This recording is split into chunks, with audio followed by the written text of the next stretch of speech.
Hi, everybody. Welcome to Stratosphere Lounge. I'm your host, Bill Whittle, running three buttons again as usual, and good to be here.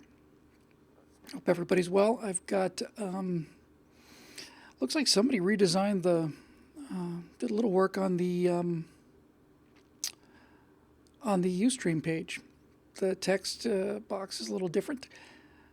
I still have the same problem where I cannot possibly understand why they would expect me to pay for per user minutes. I just don't understand it, but there it is, and we will be moving this thing to Twitch when we get a moment. I've never been this busy in my life, and I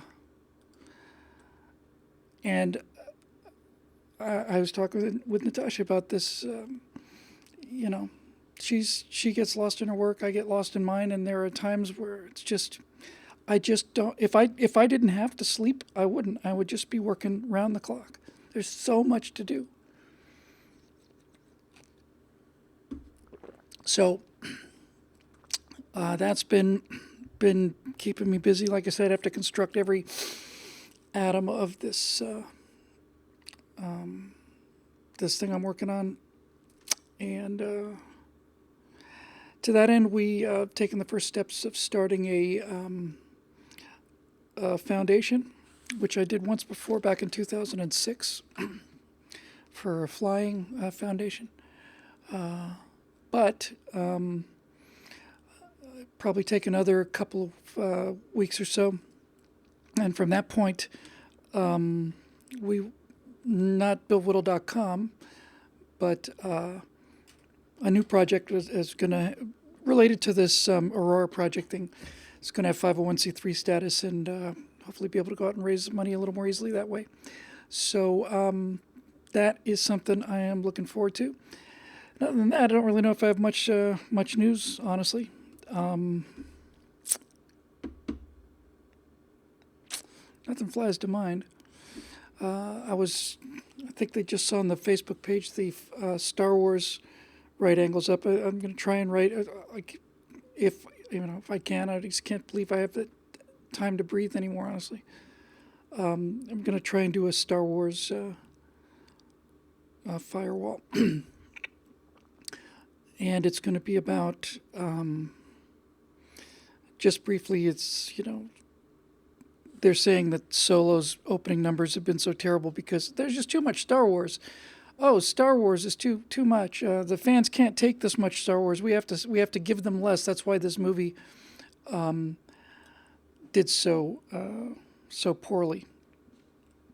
And that's the thing that actually fascinates me the most about what I want to talk about, is just how impervious to evidence the progressive mind can be when they're deep in their wheelhouse.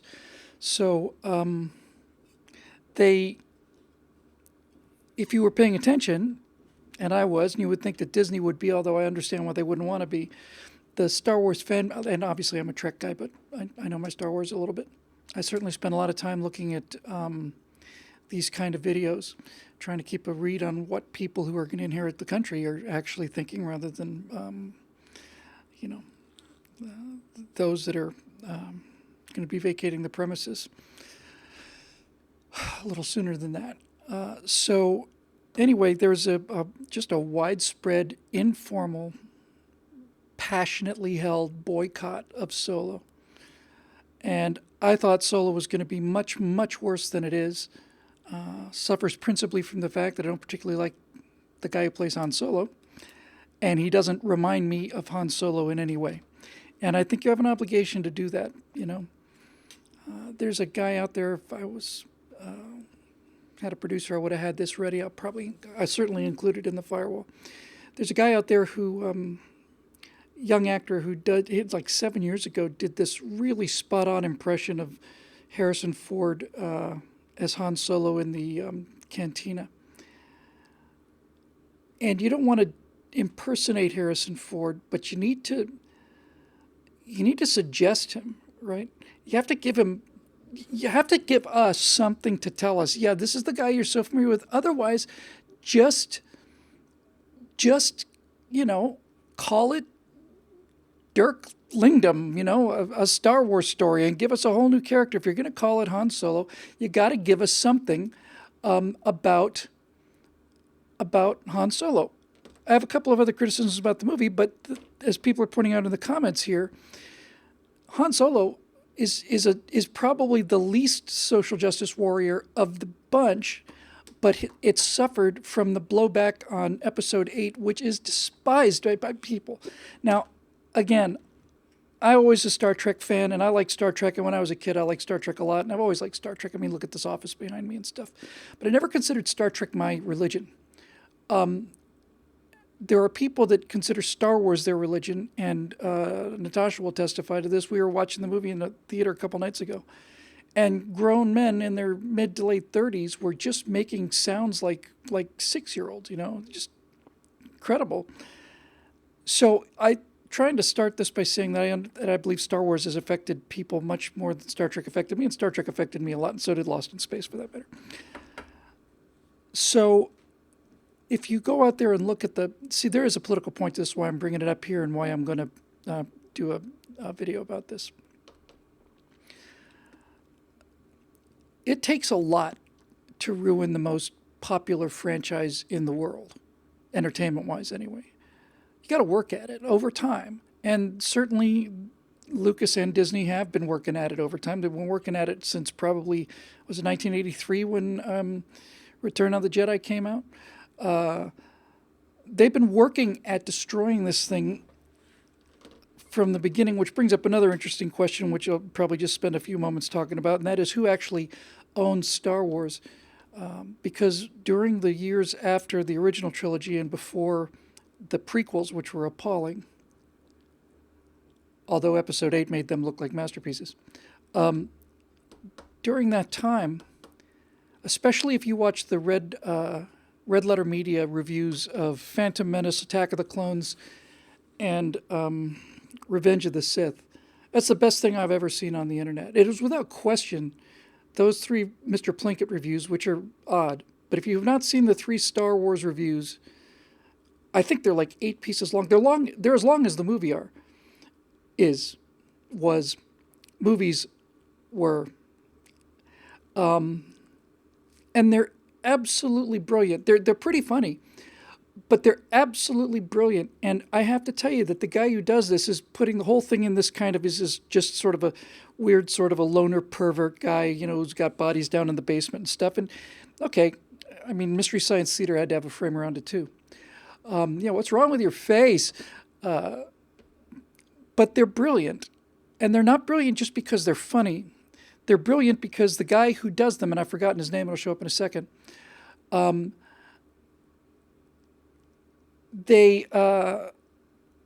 Eric Blake in the comments section just said he's sick that conservatives overreacted to this boycotting Solo. Conservatives had nothing to do with it, Eric. Conservatives didn't go to see Star Wars of any kind. It's Star Wars fans. I'll get to that in a minute. And I don't think they overreacted. I'm getting to this. So I'm actually going to call this firewall Solo, and then the subtitle is going to be The Force is Not Female. So I'll come back to that too. Mike Stoklasa? Mike Stoklasa? Anyway, he's fantastic. And he is the best script doctor I've ever heard, and I live in a town full of script doctors. I've never, ever, ever run into anybody who had such an ability to dissect a story as this Mike Stoklasa does. He just goes right to the heart of it. And you would watch those movies. I watched those movies, all 3 of them, before I saw any of the reviews. And then I saw everything else he did after that. And as he's talking about the movie, I realize I had this general dislike of the movie, and then all of a sudden, he just lists every single reason why I disliked it. And he said so many brilliant things and so many things. Why are they doing this? Why don't they do this? Or what's the point of this? Or doesn't accomplish anything. Probably the most powerful moments, I think, because we always have to have a pre-show warm-up, which is usually most of the show. 2 things he did in these reviews that were so impressive to me. First of all, he asked a couple people on camera, who I'm sure were friends, but he said, tell me about Han Solo. And they would say, oh, he's audacious, he's kind of a rogue, he's smooth, he's brave, he's, unscrupulous. And tell me about C-3PO, tell me about Luke Skywalker. And they would give you they just keep talking about these characters. Then he would say, okay, now tell me about Princess Amidala. Um, she has a funny hat. And tell me about Qui-Gon Jinn. There's nothing to say. There's nothing to say. So all of this is going to take a long time for me just to get thrown out on the boards here.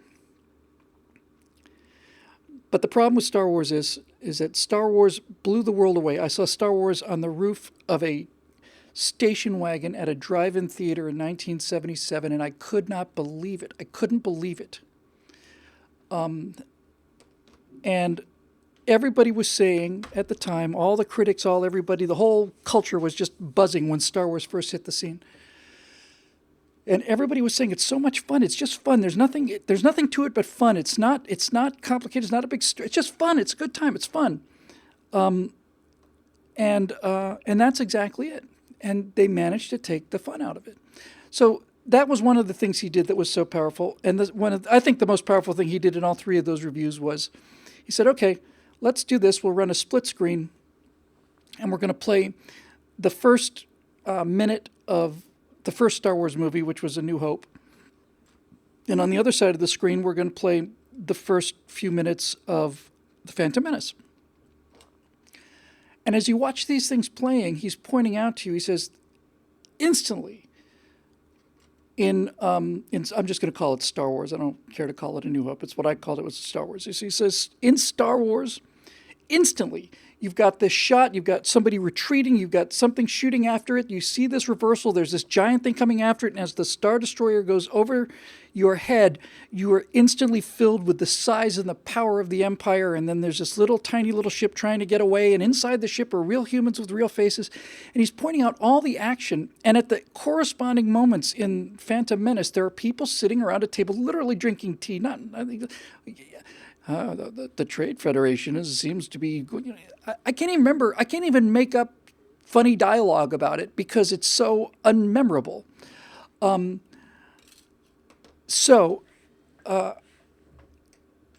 come the prequels. So here's like the bigger political point. So somewhere in here, I think if I had to guess, I would say that George Lucas made Star Wars, and that the original movie was so good because he was on such a tight budget, and he couldn't do the things he really wanted to do because his original ideas for the things were just crazy. But he did make the first one. It was a good movie, great movie. And then along comes the second one, Empire Strikes Back, and I think after that, George Lucas started a 40-year sulk. But his attitude during the prequels was just incredible, and once again on these red letter reviews, you can just see George Lucas doesn't want to leave his chair. He doesn't want to get out of his chair. He wants to do the whole thing on green screen because he doesn't want to get up and go outside. Too much trouble, too much effort. And so, I don't know. I mean, there's just, like I said, there's just going to be a shotgun blast. It's always this way, but it's going to be worse than in most cases. So you've got, for instance, somebody said, it might have been this Plinkett guy, basically the entire prequels are predicated around the Clone Wars. And what he said was, is it possible to care less about an army of robots versus an army of clones? And I thought, my God, that's absolutely right. There are these robots, which are the most absurd things in Star Wars prior to Rose Tico. And then there are these clones, and their clones are in armor. It's two sets of robots. I don't care. It doesn't matter. Doesn't matter. So they made these films and so on and so forth, so blah, blah, blah, blah. But look, what I was trying to get at is somewhere in this process between the first movie and Episode 8, somewhere in here, first Lucas and then Kathleen Kennedy and then Disney and everybody else decided that, first of all, they weren't going to listen to the fans, and then they got angry at the fans, and then basically the attitude was F the fans. And this is not a good idea. But I don't know how else to describe it. So you get the reboot and it looks like, oh man, it looks like Star Wars again. Hooray! And it did look like Star Wars. Felt like Star Wars in live action instead of all this nasty CG, and everything's awesome. And you're watching this movie, okay, we got a girl lead character. Okay, now we're starting to get a bit of the general problem here. But she was a good actress and she was certainly an appealing character. And you're watching all this and she's, okay, so she's basically Luke. She's just in fact, she is Luke. It's no, basically, Luke was a farm boy out in the middle of nowhere. She's a farm girl out in the middle of nowhere. Just a couple of rats and, trying to survive out there. And so we're going to follow this Rey character. But she became a Mary Sue, and that is a term used to describe a character who has superhuman powers. For those of you who don't know the term, I think it's Mary Sue. For those of you who don't know the term, it refers to somebody who can do anything. And it's based on, I think, on a piece of Star Trek fan fiction from back in the day, where some fan wrote an episode, and her name was Mary Sue, and she wrote like a couple of pages of a screenplay where Mary Sue literally did everything. She jumps into the transporter, saves this, goes on here, works it. The whole thing happens because of Mary Sue. And here's the problem with this. It's a very big temptation for young writers to write Mary Sue characters, perfect characters. It's almost impossible to resist if you're a young writer rather. Because what you're trying to do when you begin writing is fiction, is you're trying to fix the injustices of the world, and especially in your life. You want to go back and make things better than they were. And so everybody wants to write characters that they would like to be, and when you don't have much experience, you don't want bad things to happen to the character. And you want to protect the character, and you want the character to be heroic, and you want him to do all these things. So here's what it comes down to. With the case of Luke Skywalker, it took us 3 whole movies for him to start training, drop out of training, try to start training again, realize that he's not trained, understand that he doesn't have the power to beat Darth Vader, and then find the emotional maturity to throw the lightsaber away. And that took 3 movies. And the guy in the black outfit who takes Darth Vader's helmet off at the end of the 3rd movie is nothing like the callow boy at the beginning of the 1st movie. They are a completely different person because Luke Skywalker has changed and he's grown. And he's always been incomplete. He's always been flawed. He couldn't get the Jedi training out. He was too impatient. He always went away early. Yoda was saying, you're going off too fast. You're always going before you're ready. Now that's good because it adds dramatic tension. If Yoda had said, well, Luke, you've completed 17 years of Jedi training now, you're essentially invulnerable and certainly invincible. So good luck knocking off Vader, and I'm glad we spent the time. It's not interesting because it doesn't worry us. The job of the writer is to worry the audience. The job of a writer in something like this is to create characters that you care about, that the audience cares about, and that they like. But you have to submit them to things that scare the living daylights out of the audience. And you have to have them have failures. And if you don't do these things, then people don't get invested in the character. And the difference between Rey and Luke Skywalker is very simple. Luke Skywalker failed, and he was struggling. He was trying, and he wanted to get off this damn planet. Okay, so does Rey. But then what happens? Well, Luke finds himself with these lunatic smugglers and this crazy old man. He goes on this adventure, learns some skills, and he goes to this planet. He figures out he doesn't have anything like the temperament for this. He completely disappoints this Jedi Master who he's been looking forward to. He's done all of these horrible things. He confronts his father, all of this. But what do we see with Rey? Rey, who apparently scavenges parts, we find out, first of all, is an expert with a staff. Okay, fair enough, she's got to defend herself. No problem. Then she runs into the Millennium Falcon, which she's never flown before. She'd never flown any ship before, as far as I could tell. She'd never been in a spaceship that ever took off the ground, ever. And all of a sudden, Rey is a better pilot than Han Solo was. And I remember even then that, wait a minute now, she's never been on this ship, certainly, and I don't recall anything about her being a pilot. I remember when Han Solo was flying through the asteroid fields, and when he pulled that, that giant three-quarter loop and went into the asteroid cave, I remember him doing that and thinking, man, that's some fancy flying, and that's because Han Solo's lived in the Millennium Falcon for 10 years. That's what he does. He's a pilot. He's a smuggler. He has to be good on that. He's a great pilot. He says he's the greatest pilot in the galaxy, and I believe him. So Han Solo comes into the story being a believable pilot, but she's just a scavenger. And now she's flying the Millennium Falcon in a way that's never been flown before? No. Then, later, she's never touched a lightsaber before, ever. Ever. She'd never touched one before. And when she finally does touch one, she's able to at least tie and hold off the most force-powerful person in the universe. Fight him to a standstill. She's never touched one before. That's magical. So, why should I care about her? Why? I don't care. She simply doesn't have anything invested. She hasn't paid any price for anything. She just hasn't. It's really interesting when Luke first sees a lightsaber and goes, he just looks at it in awe. And when he first handles it, he can't do this. He's practicing. He's going.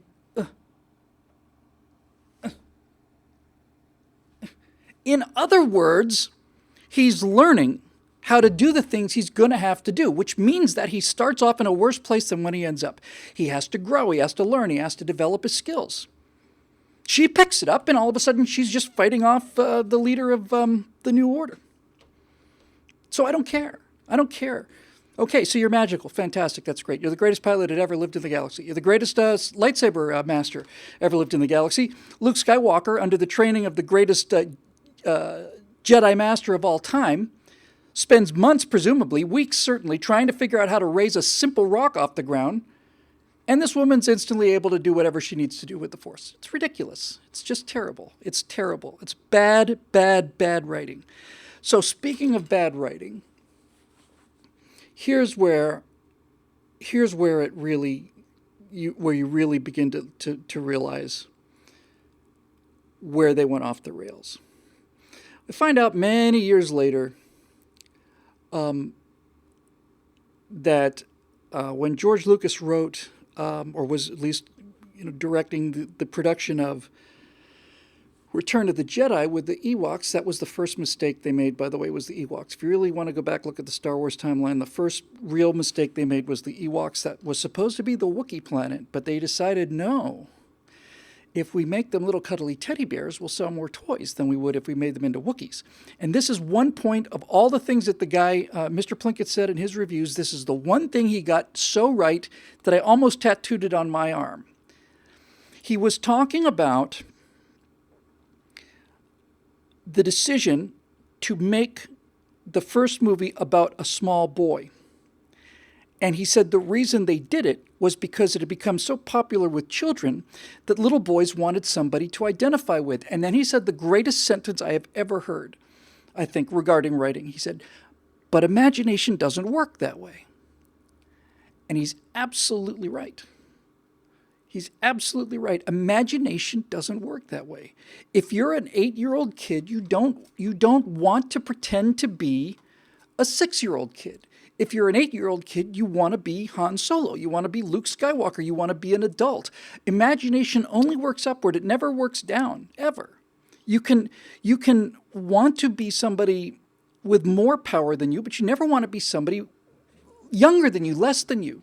So that alone was the first mistake. We're going to make it for kids, and we're going to do the Ewoks, and we're going to make them cute. Well, they weren't cute. But you find out that George Lucas had said that basically his entire purpose was that the Ewoks were the Vietnamese and the Empire was America. All right, George, thanks for the help. we've given you more money than anybody's ever been given for movies before. You've basically taken every single dime that any one of us ever had, and now you're telling us that the secret message of Star Wars is that America's the empire. Thanks, man. Thanks a lot. I'm one of those people. A little bit ashamed to admit this, actually. I was kind of I was happy when some of the Ewoks got blown up. I just hated them. I hated them. I thought they were ridiculous. And they swing a log, and these two logs on that go this far crush the armored sides of an Imperial, walker. Sure it does. So right around that movie, they started to get away from telling a good, fun story about good and evil. And that was kind of the first of the FUs, but it was a relatively minor one, kind of an in-joke, really. Jar Jar Binks was a very bad writer's idea of what would be funny, and he wasn't funny. He immediately turned the fans off. And if Lucas had cared about his product rather than his ego, he would have said to himself, my God, I've made a terrible mistake. First of all, I should probably hire a writer. And secondly, everybody hates this character. Whether he liked it or not, it's not relevant.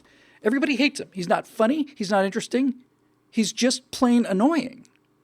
So somebody who had made a mistake of that magnitude, certainly me, because I've had a little humility beaten into me, if I'd written a character that was that much of a mistake, my response would be, oops, let's show him into the closet and make sure that name never, ever comes up again. Lazy.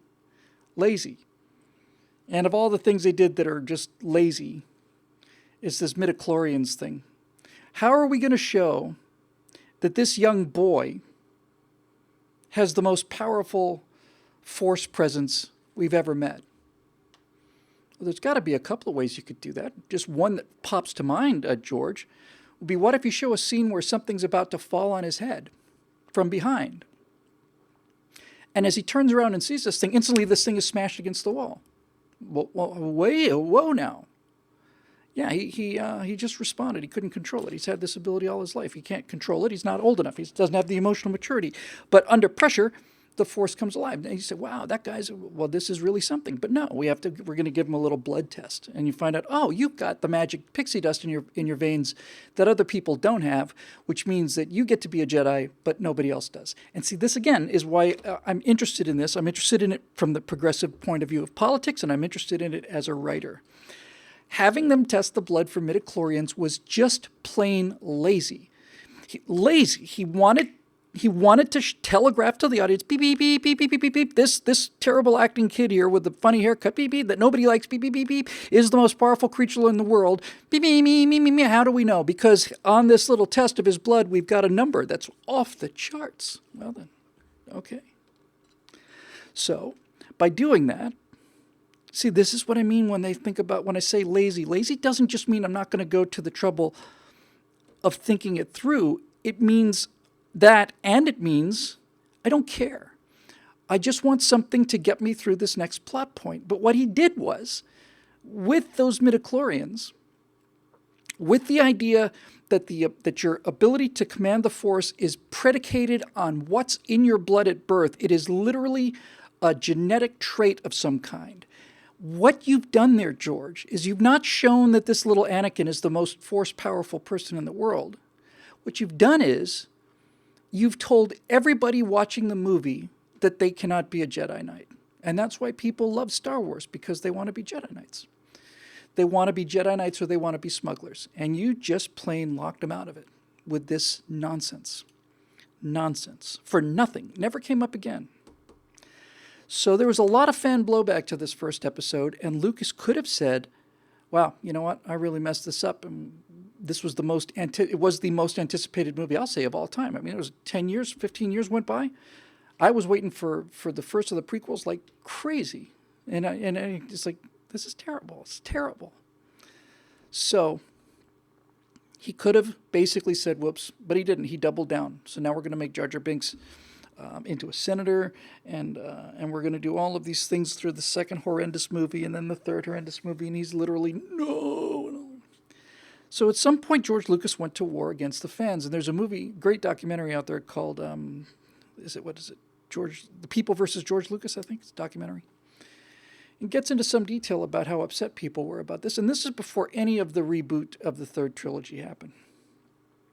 So when you decide that you hate your fans, and that if they give you a consistent criticism, that the best response to that is to give them more of it to show them who's boss, you're probably in the wrong line of business, George, because you're not an auteur filmmaker. You're not one of these great visionaries whose ability to talk about the dark underside of human nature in a way that's never been illuminated before. You're not that guy. You're making fun movies for people to enjoy, and you did that really well. And if you're basically saying to these people, well, screw them, then you're not the kind of guy you really should be doing this. So they have this catastrophe on their hands with this second trilogy, the prequels. And then they decide they're going to restart this thing, and all the things that people hated about the prequels, all of the computer graphics, we're going to get rid of it. We're going to do all this live action. And you see the trailers, like, Jesus, Star Wars is back, fantastic. And then we're given this magical character that we don't care about. And we're given a couple of characters who we like. I liked Rey. I didn't have anything against her. I just thought, that sure seems easy, right? That business of flying the Falcon like Han Solo did after a lifetime of practice. I didn't think more of Rey. I thought less of Han. I thought, well, obviously any idiot can do this. And all of that whole thing. But anyway, there you go. So then comes Rogue One, which was advertised. If you look at the trailers for Rogue One, it's advertised in such a way as to make the lead character, whose name completely eludes me, into kind of this Scarlett Johansson super warrior assassin. You look at how the trailers cut, you are given the impression that she's this badass, hard-as-nails warrior who's going to come in and lead this mission of some kind. She wasn't that at all. She was much more interesting. She wasn't that at all, but that's what they made her, because, was it Jen or so? They made her into that, you see, because, and this is the point of the entire firewall, I'll get there eventually. They made her into it because it's important to the progressives that there are as many women warriors as there are men warriors, and this is where everything starts to fall apart. When you see the producer of Star Wars, Kathleen Kennedy, the executive producer, when you see her wearing a T-shirt that says the Force is feminine, or female rather, the Force is female, she might as well be saying the Force is white. I mean, really, it is an FU statement to the fans. How dare they question this? Look, it's pretty simple, really. If you look at an audience, the first day audience of Star Wars, you're going to find probably, I'm going to say at least 4 out of 5 of those people are men. And when you say the Force is female, you're telling your audience to go F themselves. And okay. So in the episode 7, what have we got? Well, we've got this magical person who can do everything. We've got this very nice black guy who is very nice and looked like he was on his way to having a real story before episode 8 came along. And then you've got Poe Dameron. And it occurred to me lately that Poe Dameron is actually the only real Star Wars character in the entire in the third set of movies, in episodes 7 and 8. He's really the only actual real Star Wars character. Because Poe Dameron is a fighter, and he's got style and charisma, talent, skill. He's brave, he's bold, he's adventurous, and he's daring. And he belongs there. And he was interesting. So anyway, then you get to episode 8. And by now, Kathleen Kennedy and the rest of these people have dug in their heels. And you want to talk about giving a big F you to the audience and all of the criticism of, hey, I don't know if I buy this idea of this young little female, this tiny little girl being able to fight off all of these stormtroopers and stuff, and the Dark Lord of the New Order without any training at all. I find that a little bit hard to believe. So instead of saying, you're right, that was a bit of a stretch on our part, we'll correct it, they said, well, F the fans, Who are you to tell us how to make these movies? We'll tell you how we're going to make these movies. And then you get to episode 8.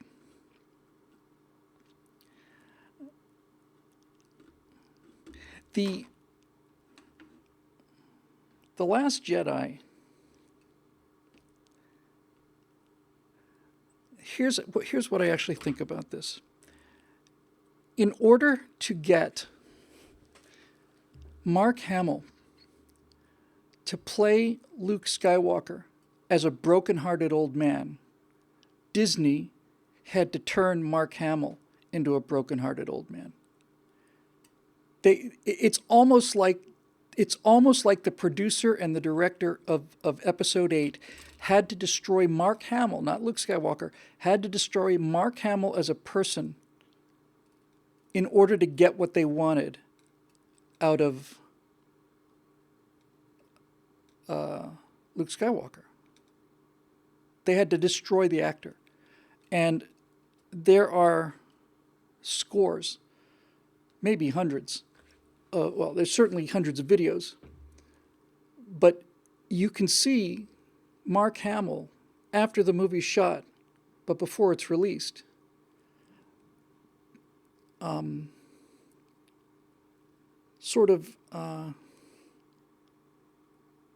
What's the word I'm looking for? Preemptively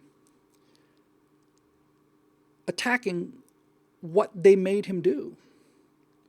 And again and again and again and again, and Disney must have just been losing their mind over this, Because again and again and again, Mark Hamill would do interviews, and he would just come out and say it. He said, he'd start out being polite, it's a different director, different vision, and then they're right, it's not the same age, it's kind of, it's time for new things. But you could tell he didn't believe that, because he is Luke Skywalker. It's his whole life. That's his entire life.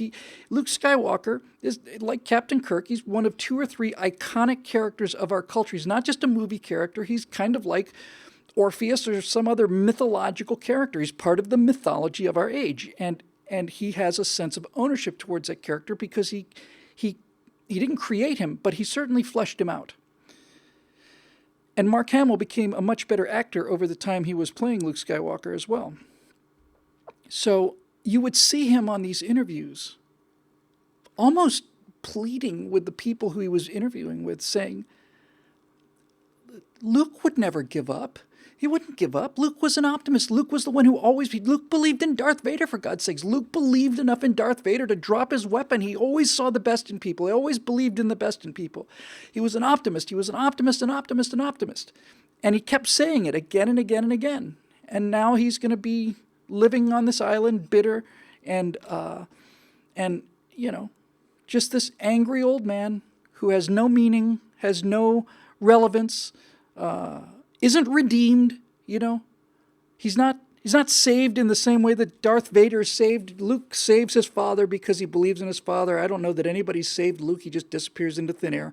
Undoubtedly, he'll reappear as a Force ghost in Episode 9, and that'll be the final nail in the coffin. But look, the opportunities that were missed in Episodes 7 and 8 are so overwhelming that it's enough to make you cry. Because you launched in Episode 7, you launched these new characters. Okay, great. Finn, good. Rey, good. Like the actors, like the characters. Give them something to do. Nope, can't do that. One can do nothing, and the other one can do everything. Okay. All right. But in Episode 7 and 8, you are also bringing back the 3 people that made this whole thing happen in the first place. You're bringing back Han Solo, Princess Leia, and Luke Skywalker. You're bringing them back into the universe in a way that they weren't in the universe of the prequels. You're showing their faces, and you're bringing them back into the story. So now, what do you do with them? Well, in episode 7, I really don't think I'm being hyperbolic here.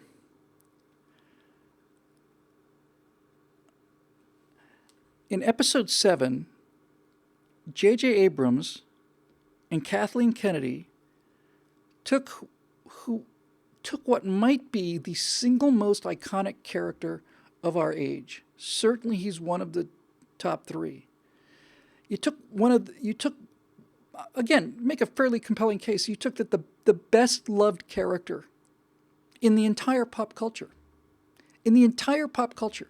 You took the best loved character in the pop culture and you turned him into an old, homeless bum. And you did something much worse than that. You turned him into an old, homeless bum, and you didn't save him from being an old, homeless bum. You didn't rescue him. You didn't tell us why he became an old, homeless bum, and you also didn't save him. And of all of the movies I have ever seen in my entire life, and of every single story I've ever thought about and read about in history in my entire life, I have never and will never see anything as pointless and as huge of a wasted opportunity as the way that Han Solo dies in episode 7. He's the most popular character in Western civilization. And if you're going to kill him, and I understand that you may have to, maybe the actor wants to kill him, but if you're going to kill him, you had better damn sure kill him for something worth his death. You ought to make sure that he dies for something worthwhile. He better do something important.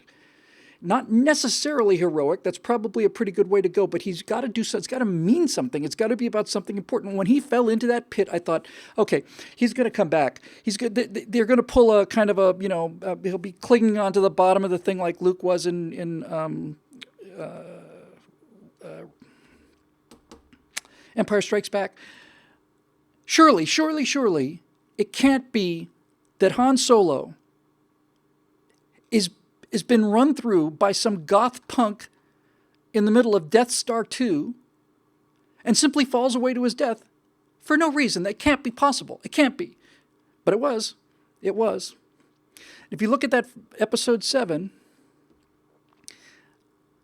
you like Spock's death, Dave Wellman. Yeah, that's awesome, David. That's right. When they killed Spock in Wrath of Khan, when they killed Spock died to save the entire Enterprise. Spock died to Death Star 3. Thank you, Viper check. When Spock died, he died to save his friends. He didn't do it to save the mission. Didn't do it to save the ship. He gave his life to save his friends, and that's why that thing had such power. Because Kirk and everybody else knows that they're only alive because of the sacrifice that this guy made, and he gave his life to save his friends. That's what Han Solo should have done. He should have given his life to save his friends. Who are his friends? Princess Leia and Luke Skywalker, none of whom ever see each other in the same screen in the first movie ever. And of all the things of that movie that I hated, part of it I liked, but of all the things I hated, you go back and watch episode 7, and when Princess Leia, General Leia now, of course, who, by the way, is the most inert general I've ever seen in terms of a commanding officer. I don't know that she's ever done anything. But you watch Leia's reaction when she feels through the Force that the only person she's ever loved in her entire life, the only man she ever loved in her entire life, ever, when she realizes that he died, she sits down with a look on her face like she'd just been turned down for a credit application. That's about the magnitude that she brings to it.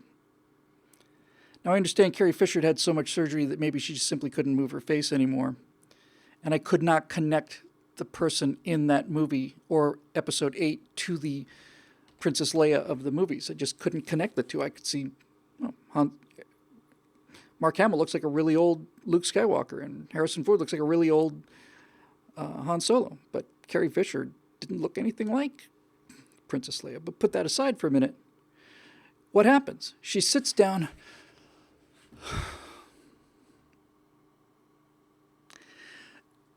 Am I the only writer like in this entire city? If you're gonna kill Han Solo, you better make it for a reason. But you didn't do that. And if you're going to take away the only person that one of the two remaining characters that you've got, that's your entire franchise, this is the tripod that the franchise is based on, Leia, Han, and Luke. If you're going to pull one of those legs out and give us nothing in return for it, and then with the second leg, you give her this reaction, then you have earned the ire and the wrath and the boycotting of people. You've destroyed it. You can't undo it, can't unsee it. It's done. Just as an example of somebody who's not as lazy as some of these writers are, if you had given me that moment, I would have had Leia in the moment. I would have had Leia in the moment of giving commands and giving the most inspirational speech. I'd give her a Henry V moment.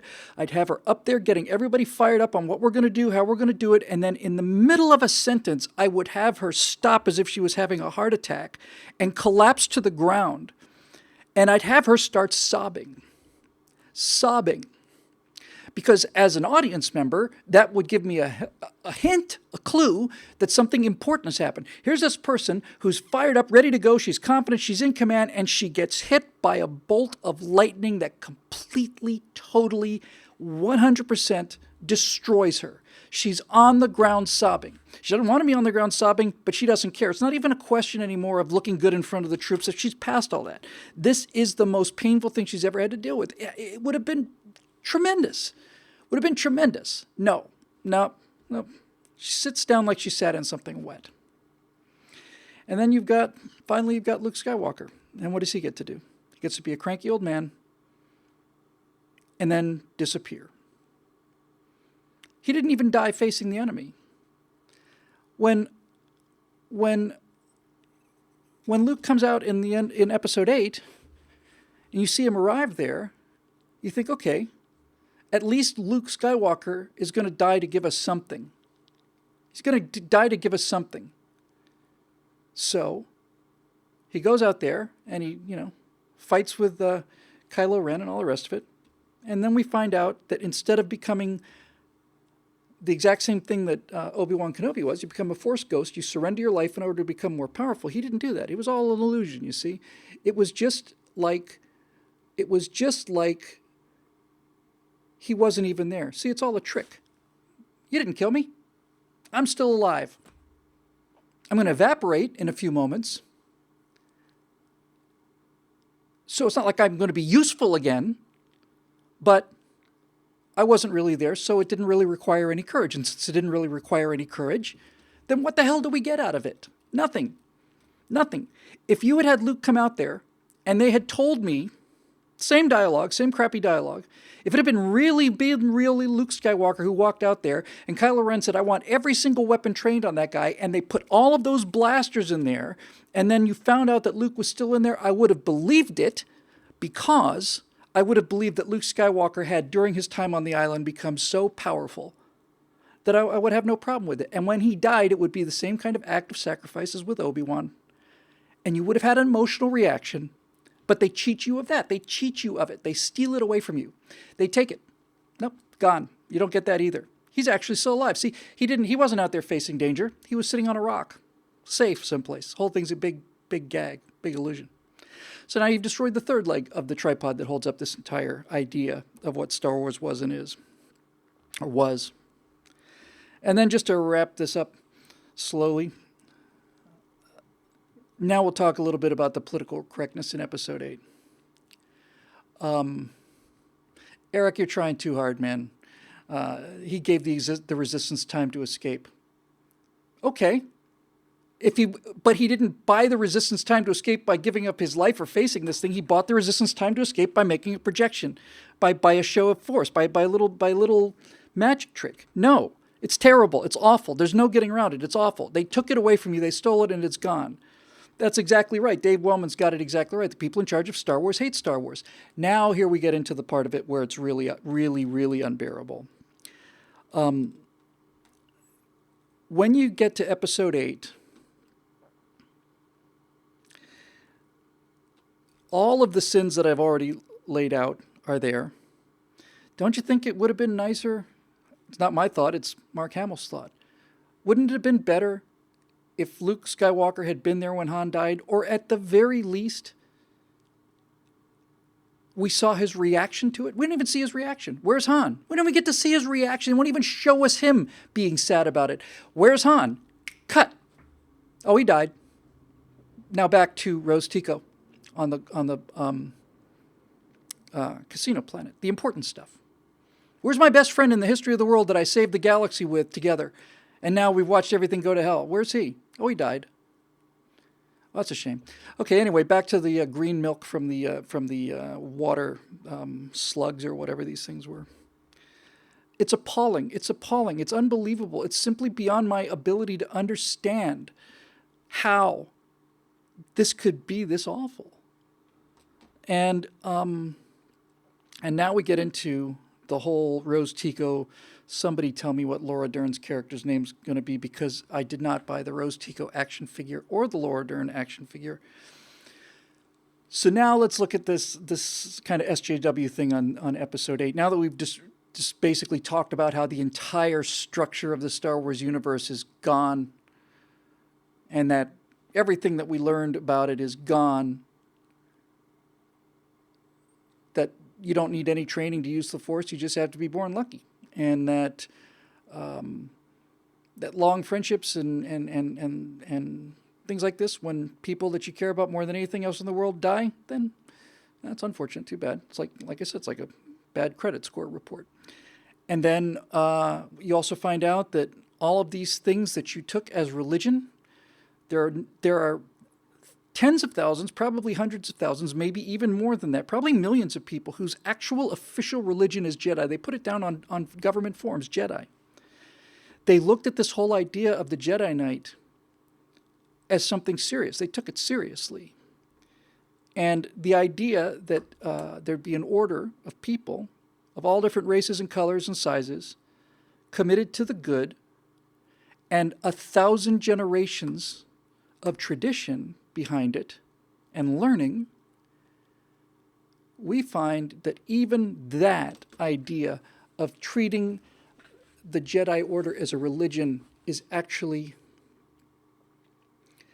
for chumps. It's kind of silly to believe that. And we got to hear that from one of the other most beloved characters in the entire pop culture. So now that they've destroyed Luke, and they've destroyed Han, and they've destroyed Leia, not killed them, that would have been different. They destroyed them. We get to see the one thing that Luke cares about, apparently, left on this whole island, the reason he's on this island, just his whole store of Jedi knowledge. We see it go up in flames, and then Yoda appears and tells us, it doesn't matter. Let it go, whatever, let it go. Let it go, just let it go, don't worry. Okay.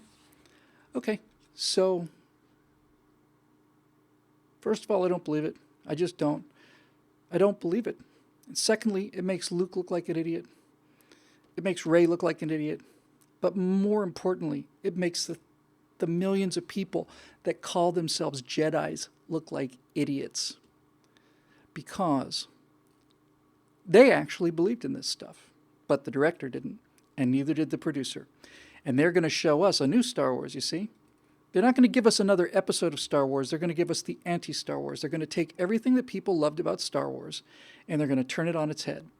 The idea of having to learn something, the idea that being a Jedi was something that was exceedingly difficult, and it took years and years and years of intense training from somebody who also went through years and years and years of intense training. No, that's out the window. It's gone. If you happen to have strong with the Force, you can do anything. You beat off the. Let me rephrase that. You can fight off the head of the First Order with your first time in a lightsaber in your hand. You fly the Star Wars Millennium Falcon as well as the best pilot in the galaxy. As long as you've got born with the magic touch, that's fine. So the idea of training, no, for chumps, for an idiot. It's for chumps. They just killed it.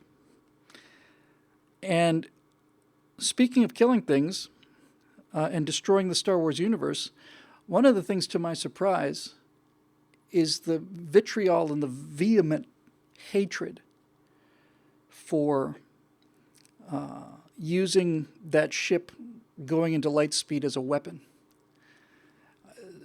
I started seeing videos that said this business of using the cruiser going into light speed as a weapon that destroys this entire fleet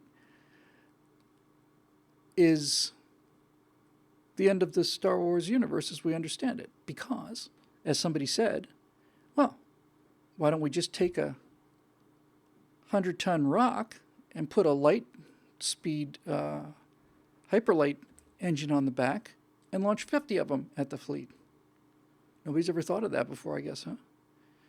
If the ability for that thing to do that kind of damage by going into light speed could destroy a whole fleet, you'd think somebody would have thought of that as a weapon earlier, and there'd be hundreds of these missiles. No. Little things, lazy things like this. And by the way, if somebody's going to give their life to save the rebellion, did it have to be Miss Purple Hair? That couldn't have been Leia's role? Couldn't have been Leia that sacrificed her life to save her friends? Couldn't have been her? You know? Why? What is she going to do in the next episode? What is she going to do? Is she even going to appear in it? What is she going to do that would have equaled saving the last remnants of the rebellion by giving her life and having Purple Hair just not be there at all? Why was she even there? What did they need her there for? Laura Dern's character is an exact duplicate of Princess Leia. They don't need both of them. You only need one or the other. And I think Plinkett said this. He said Qui-Gon Jinn, and in the prequels, he said Qui-Gon Jinn and Obi-Wan Kenobi should be combined into a character called Obi-Wan Kenobi. In other words, there's nothing that Qui-Gon Jinn did that wasn't Obi-Wan's job. So, why did Admiral Holden, or whatever her name was, why did she sacrifice her life? We've never seen her before. Everybody hated her. She's on camera for, 4 minutes? Completely new character with no backstory at all. None. And at the climactic moment of the movie, we find out that the person who sacrifices themselves isn't Leia. Leia's running along with the rest of them. She's running away with everybody else. Some unknown character they drag out of the closet someplace, put her in a chair, have her go charge into this thing. I know they were trying to get, Barbara Streisand or Helen Gurley Brown or somebody like that to play her. But why? Why? What do you get? Nothing. You get nothing out of it. You get nothing. It's lazy, stupid, ridiculous bullshit writing is what it is. And now we get down to the part that's the most offensive to me and to many of the fans of this franchise, because I want to be crystal clear on this. I'm not saying there aren't women who like being Jedi Knights. I'm not saying there aren't women who don't fantasize about being fighter pilots. But I bet if you took the number of people that fantasized about being fighter pilots, then I'd be willing to bet you that 9 out of 10 or more are male. It's just the way it is. Now, that's not to say, I want to be crystal clear on this, that's not to say that there can't be women fighter pilots, that there aren't women fighter pilots, and that women fighter pilots don't belong in Star Wars. I'm not saying that at all. It would have been great to have an interesting character as a woman fighter pilot, but that's not what they're trying to do. Because of all the things in that episode 8 that were absolutely enraging to me was the idea that Poe Dameron would go out there and try and, fight the rebellion in a starfighter, only to come back to base and be told to go and sit in his room, little boy. The women are in charge. You don't worry, we've got this covered. You men running around shooting at things, just don't worry. Thank God we have women here in charge. And again, let's just look at the script. The women are in charge. Okay. Poe wants to go fight these people. Nope. That's just some aggressive, toxic masculinity, undoubtedly, that is best served by, having you basically confined to quarters. We've got a master plan. And what did that master plan consist of? It consisted of having all of the transports destroyed. In other words, Poe was right. She was wrong. They knew it, but they still did it. They basically took every single Star Wars fan out there and told them the Force is female. So, great. I guess we'll just sit in the cabin then, right? I guess we'll just sit in the cabin. If the Force is female, we got nothing to do here. 9/10 of your audience. No, maybe not quite that many, but most of your audience. See ya. Jedi Order's a joke. The history of the Jedis is a joke. Wanting to be a fighter pilot and fight evil is a joke. Don't worry, we've got a master plan. We don't know what it is. We know it's going to result in everybody getting killed, but nevertheless, go. I said that Poe Dameron was the only Star Wars character, I think, in the new series. I think that's pretty much true. Because the only moment in Episode 8...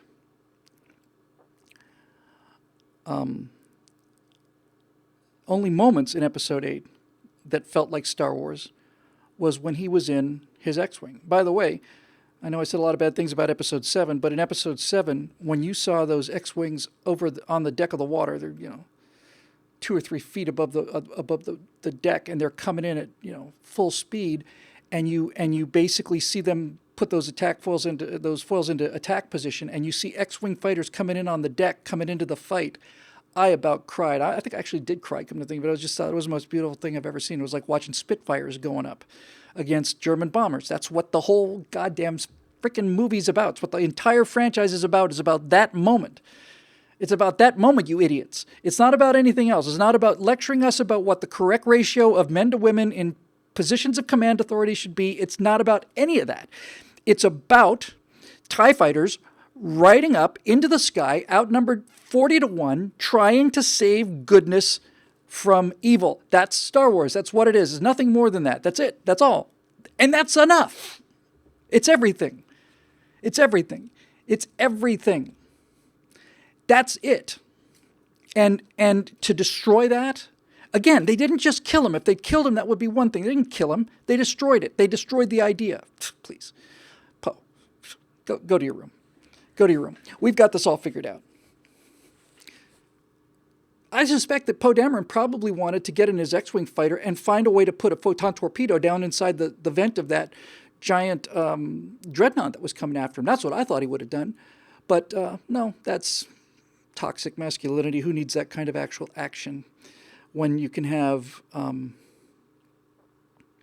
anorexic, purple-haired, obnoxious, arrogant, incompetent lunatic show you moral superiority.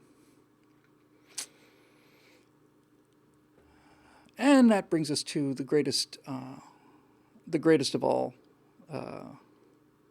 abominations. And I'm not talking so much about personal dislike, although there's certainly that.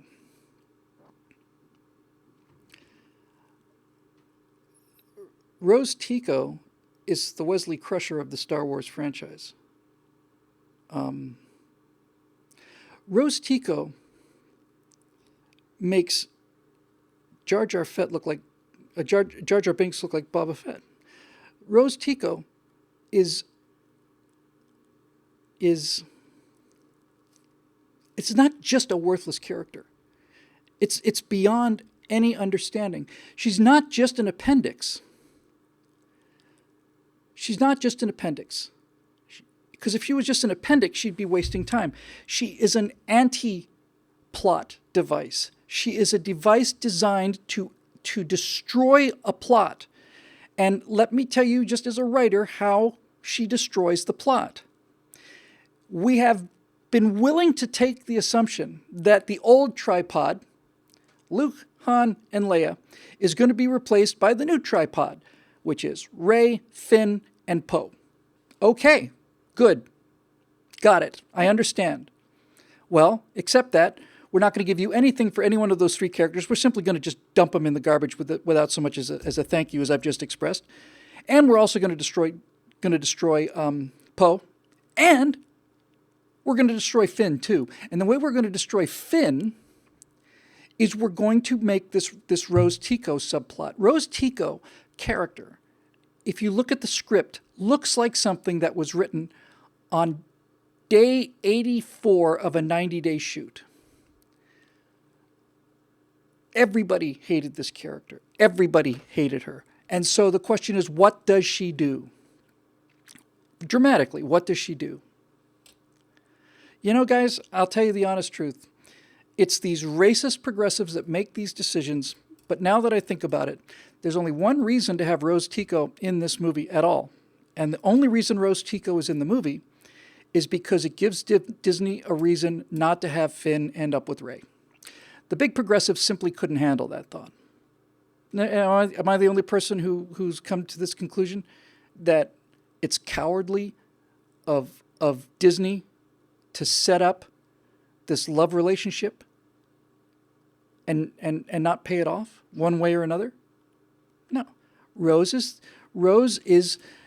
Tico in the overall arc of Star Wars functions as that girl that magically appears at the end of what is it, 16 Candles or Pretty in Pink, the one with Ducky in it, where the guy you've been rooting for to get the girl the whole time doesn't get the girl, and at the last minute, this magical girlfriend appears for him, so he's going to get somebody.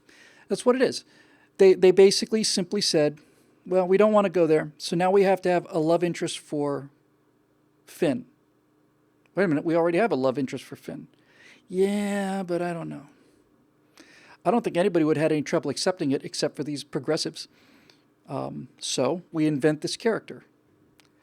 And as T-Dog Lie says, she's Asian. That's why she's in the movie, because we have to have an Asian. Okay. But when I say she's not just an appendix, and she's a plot destroyer, what she... strange brain I have. What Rose Tico is Rose Tico is carbon monoxide. She's carbon monoxide molecule. She's a carbon monoxide molecule because she bonds to Finn and takes Finn out of the bloodstream. She takes him out of the story. She takes him away from the story. She takes Finn away from the real story, which is where is the rebellion and where are they going, and sends them on the biggest wild goose chase in history to go to a casino planet to find a guy who doesn't do anything and that doesn't affect the outcome of the story in any way. And here's a guy we've seen for one movie and who we got to like in the first movie, like Finn very much. And he's a former stormtrooper, and it's interesting. Did that come up in this thing at all? Did we ever see any conflict? Ever? Did we ever have a moment, ever, where Finn looks at a stormtrooper that he's just killed or is about to kill and could see his own self inside the uniform because he used to wear the uniform? Do we ever have that moment? Ever? Nope. You know why? Because that'd be interesting. That's why. That would be interesting and dramatic for him to realize that these faceless people in these skeleton uniforms are people just like him. That would be interesting, and that would be challenging, and that would be thoughtful, and all the rest of it. If he were to reach down with that awesome guy in Traitor, they're calling him, that stormtrooper in episode 7 with the, oh, by the way, that little electric arc thing, we were told that lightsaber can burn through anything except for anything with a little sparkly, taser electric arc. That'll stop it, apparently. But he's got this in episode 7. Finn has this fight with this guy, and it's a good fight because it starts out great. The guy's calling him traitor. It's like, I'm in. All right, this is interesting. This is human. There's something at stake here. So, all right.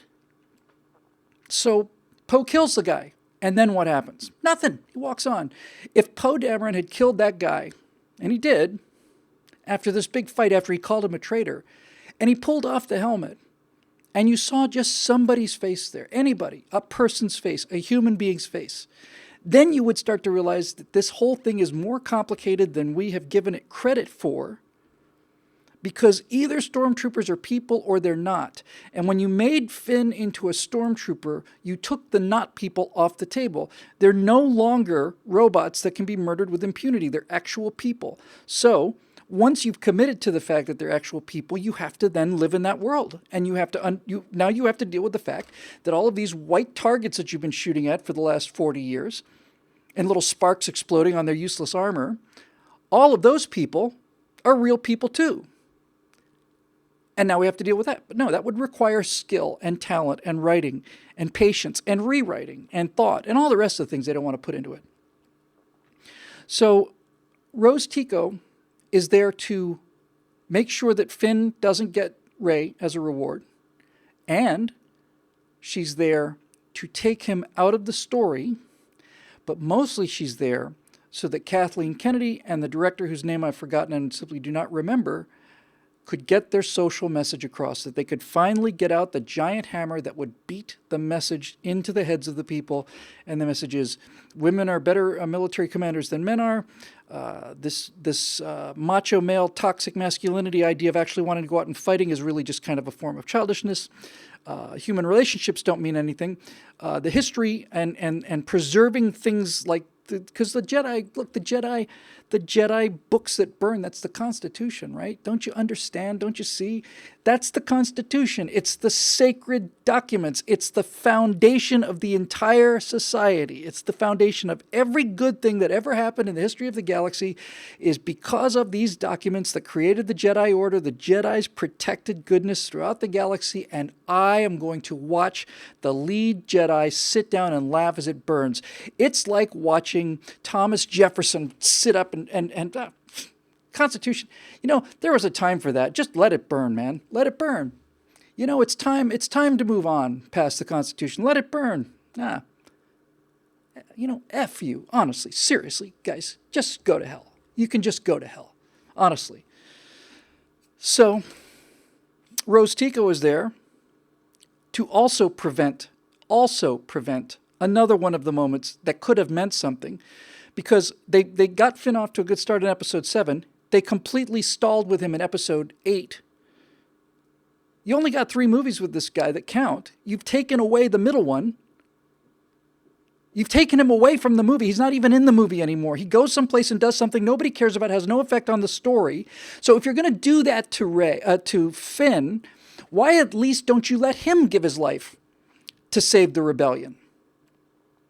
That would be heroic. If you're gonna simply vacate the role, then kill him in a way that means something. Have him go into that thing and blow it up. I would care about that. Nope. No. Rose is going to crash into him, which was almost certainly fatal by any reasonable definition of the word, neither one of them being force magical, right? And she's going to crash into him and stop him from saving the people in there. She's going to stop him from doing something heroic. Why? Well, because she loves him. Because we don't. What's it? I don't even remember the ridiculousness of the lines. We don't fight, we love, or we don't fight the things we love, or we don't lose whatever. It's called Star Wars. Star Wars. It's not star sociology, and it's not star studies. It's Star Wars. And it's about fighting good and evil. And people make a choice. Audience members make a choice. A lot of people out there who identify with the Empire. A lot of people. And that's fine, because it's kind of a cartoon evil. People like to be bad sometimes. People like, they like it.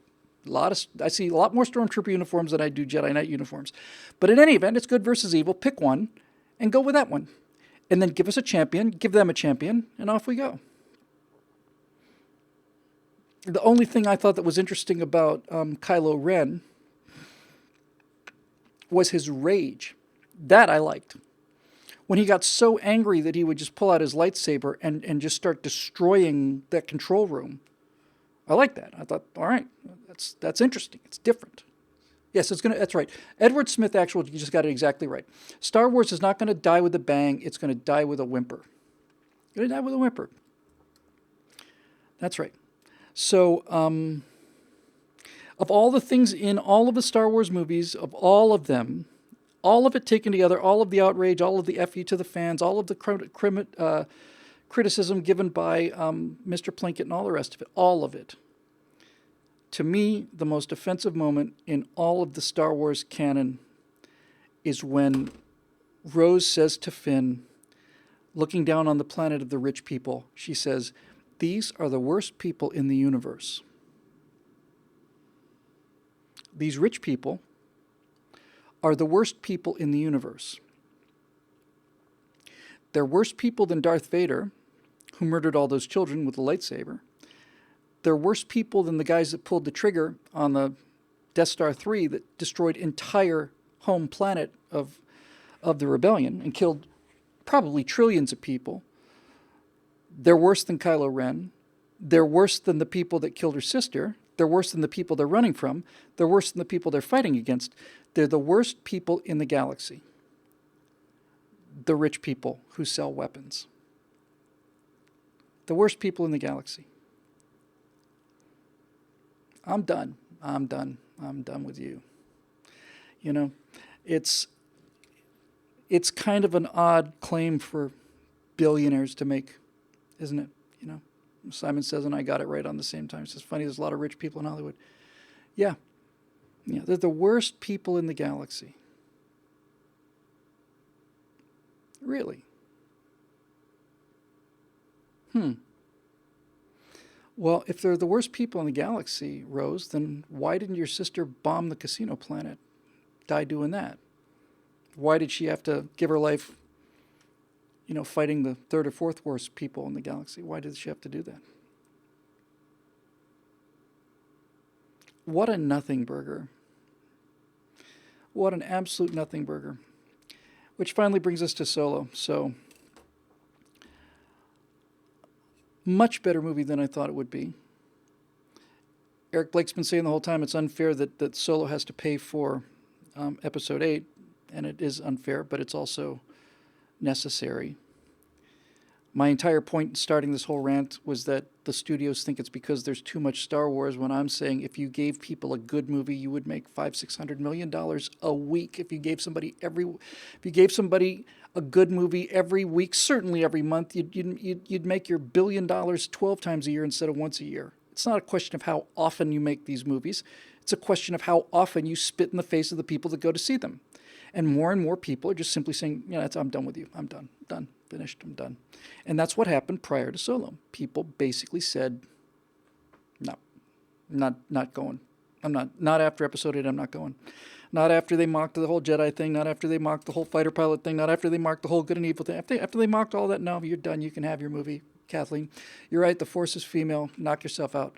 You and the feminists can become the core audience of Star Wars.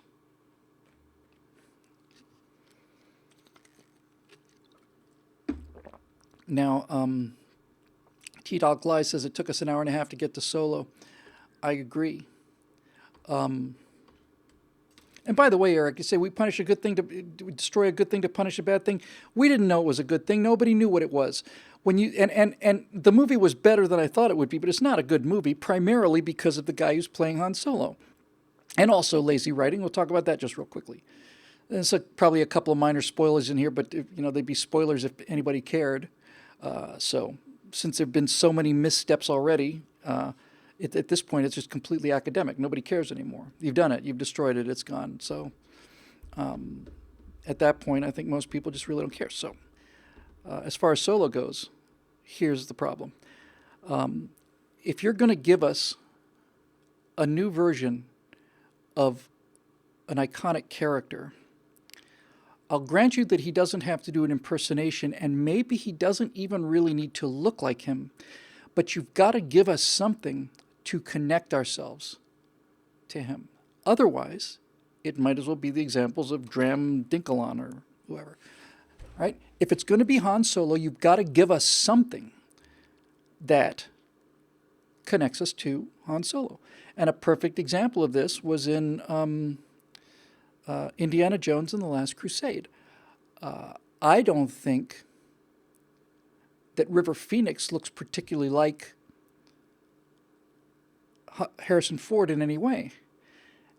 And when you see River Phoenix on that opening scene as a young Indiana Jones, you think, oh.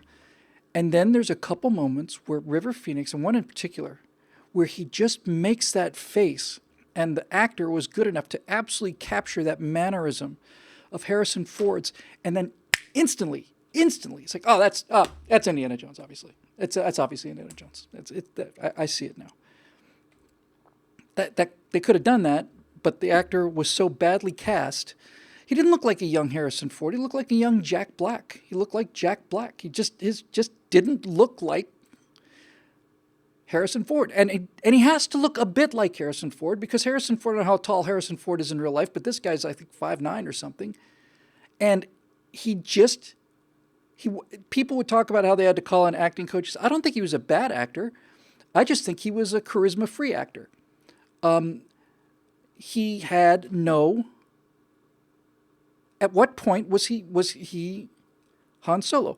I think, as somebody said, it took 90 minutes to get to him. I suspect that the first 20 or 30 minutes of that movie were the only parts of the movie that survived from the original directors because it was so awful. There were moments where you could catch a glimpse of him, but he certainly wasn't there in any particular way. And let me give you another example of lazy writing. Okay? Here's what I mean by lazy writing. So you've got this guy who's the smoothest, charmer in the world. He's a lady killer, Han Solo, right? And the backstory of Han Solo before he meets Leia in Episode 1, whatever you want to call it, in the first movie in Star Wars. He's obviously a lady killer. He's exactly the kind of guy that women go for. He doesn't give a damn, and he's a rebel. And look, Han Solo is James Dean on a motorcycle. Is all he is. It's very simple. He's James Dean on a motorcycle. Everybody gets that. That's what he is.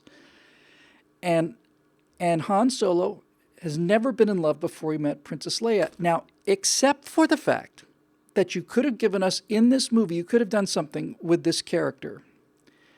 And what you could have done was, you could have had him in this movie. He's basically he's like a fainting adolescent. He's just, I love her so much. I love her so much. I love her so much. Oh, I'll do anything for her. We don't see any reason why. We'll assume, okay, they were in living hell together. It'd be nice to see an example of it, but fine. We've got this crush on this absolutely nondescript person who I cannot remember and whose name I do not know and who really was just pretty boring. But okay, so we've got young Han Solo and he's 17 and he's crazy in love with this girl, and they're separated, and he goes off and fights for the Empire for a while, which I liked, except that when he was fighting for the Empire, he was just a coward. He was a fast-talking coward, and Han Solo's not a coward. And if you're going to make him a coward, you better show us how he went from being a coward to not being a coward. He's basically, I don't want to go out there and don't know what are we going to do, and okay, fine. And so, if you were writing a story about this, what you would do, if you had a writer on the staff, is you would have had this love of his life at the end of the movie betray him so badly that he spends the time between the end of Solo and when he appears in the cantina scene in the Star Wars movie, that entire time, all he does is just slay women left and right because he doesn't care. He doesn't care. He's not gonna make that mistake again. He's never gonna get involved with a woman again. He basically gave her everything. Yeah, everybody's saying Lando was the swinger. Well, Lando was smooth, but Lando was also fake. People can tell fake. He kisses Leia's hand, and Leia, no, that's kind of nice. But everybody knows he's just bullshitting her. Everybody knows. It's there's nothing to Lando, as we found out in this movie. There's no there. It's all flash. It's all outside. So you've got this rogue, and she says, I like nice men. I'm a nice man. He is a nice man, but you wouldn't know it. So if you're going to give us a whiny adolescent, a breathless Romeo, a 16-year-old smitten idiot, then you better show us how he went from that to being a cynical, pretend like I don't care, death wish loving kind of badass that he became in the first Star Wars movie. And they don't do that. They don't make the connection, ever. What Han Solo does in the Solo movie is he brags a lot. But he's not bragging from a place of confidence. He's bragging from a place of insecurity. I'm going to be the best pilot in the galaxy. Okay, that's the kind of thing a 6-year-old says. When Han Solo in the cantina says to Obi-Wan and to Luke that he's the best pilot in the galaxy, he is the best pilot in the galaxy because he did the Kessel Run in 12 parsecs. And we get to see the Kessel Run. That was nice. It was all right. Pretty good. I still don't see what he did. You know, I would have thought this idea, because look, just as a quick aside, yeah, we're going to be talking about this for 2 hours and then we're done. Just as a quick aside, the whole Kessel Run in 12 parsecs thing was a mistake, a very simple, basic writer's mistake on the part of George Lucas in the script. Because what George Lucas was looking for was a measure of time. He wanted to, like he thinks like a light year. How long did it take? It took us 4 light years to get here. Doesn't make sense. Because light year is not a unit of time. It's a unit of distance. Same thing with a parsec. How long did it take you? Well, we did it in 12 parsecs. It sounds kind of science-y. Let's put that in. And after the movie was released and it was such an enormous hit, every single person with a bit of an education said, wait a minute now, you didn't do it in under 12, he says I did it in 12 parsecs. He didn't do it in time, it's a mistake. So now we're going to cover our mistake and make it, he did it in that distance, which I'm okay with, which is kind of like the way they repaired the vents in the Death Star hole in the universe by Rogue One, which I liked very much. I thought it was a great story. I thought it was really cool and very interesting. Very interesting. And a good ending. We don't get to know these people very well, but they mattered and they died. And so good. That was a good movie. That was good storytelling. I think it's the best thing since Empire Strikes Back, Rogue One. But no, we've got this guy who's full of braggadocio and bluster. And what does he do in the Kessel Run? What does he do? He turns left someplace when everybody else goes straight? What does he do? All right, we're going to cut the corner off of this. Well, that's crazy. You're never going to get out here. You're never going to get past the maelstrom or whatever. All right, what does he do to get him out of the maelstrom? Is he the one who has the idea about the little extra drop of fuel?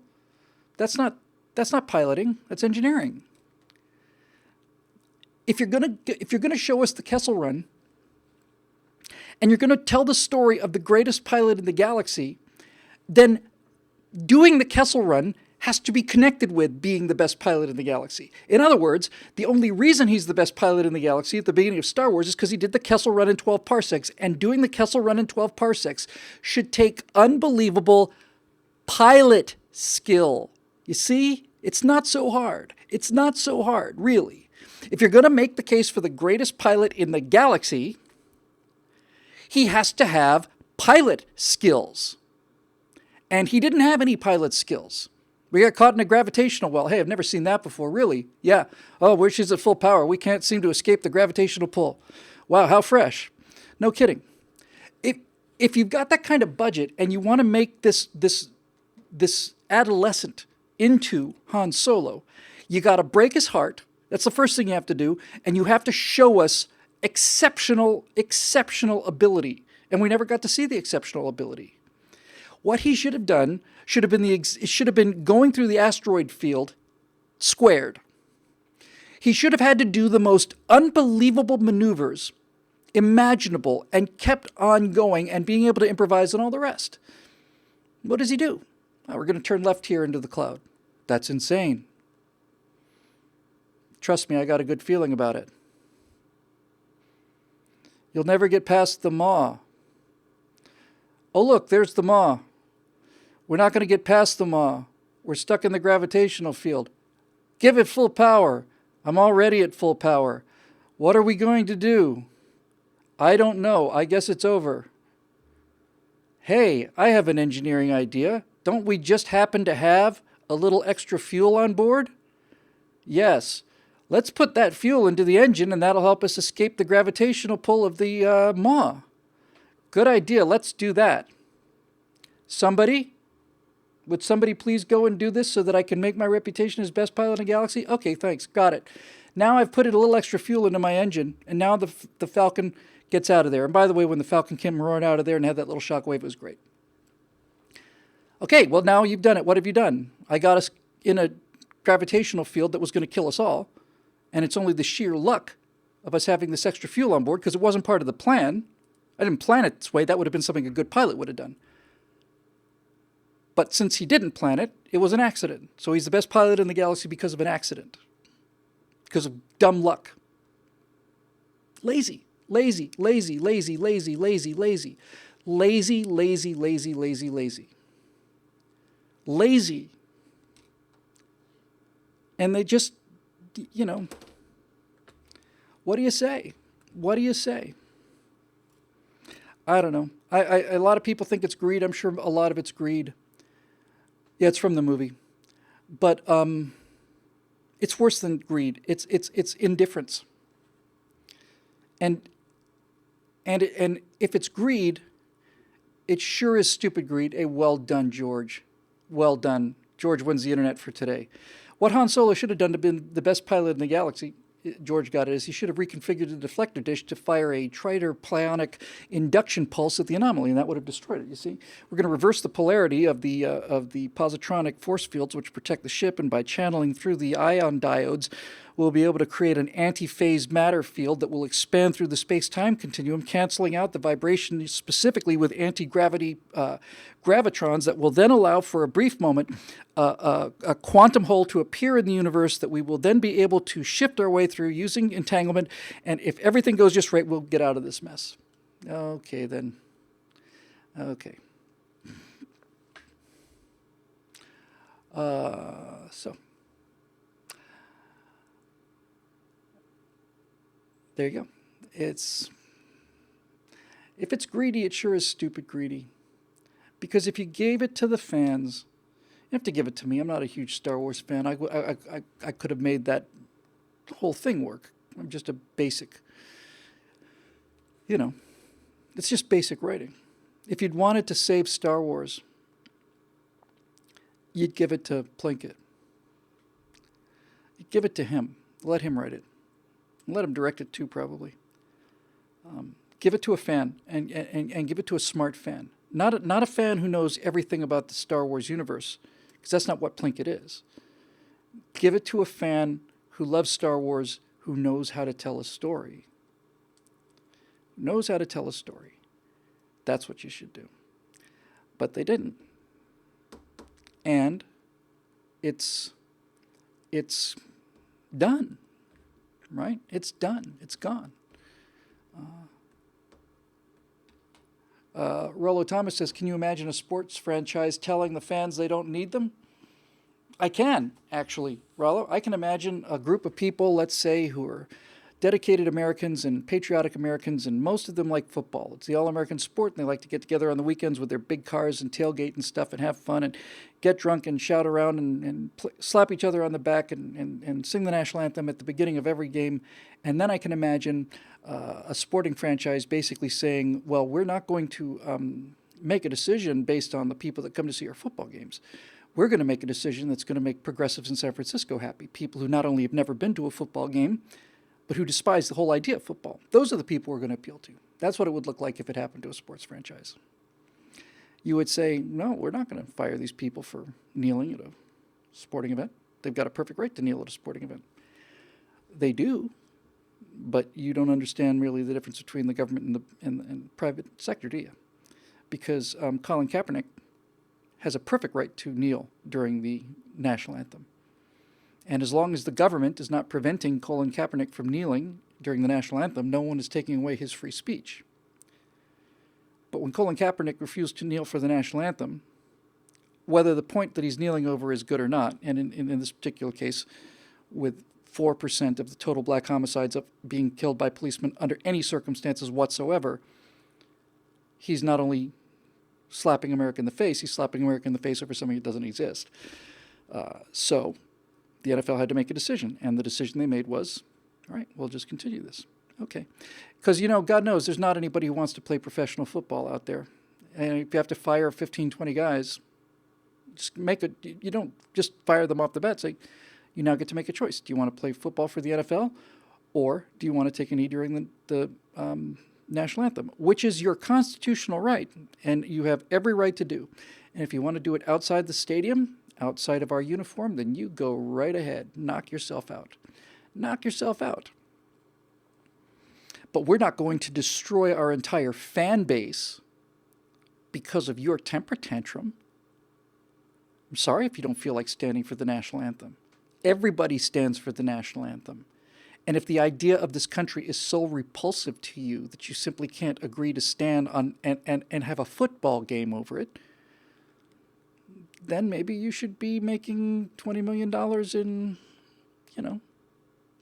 Mongolia or Chechnya or Venezuela or someplace like that.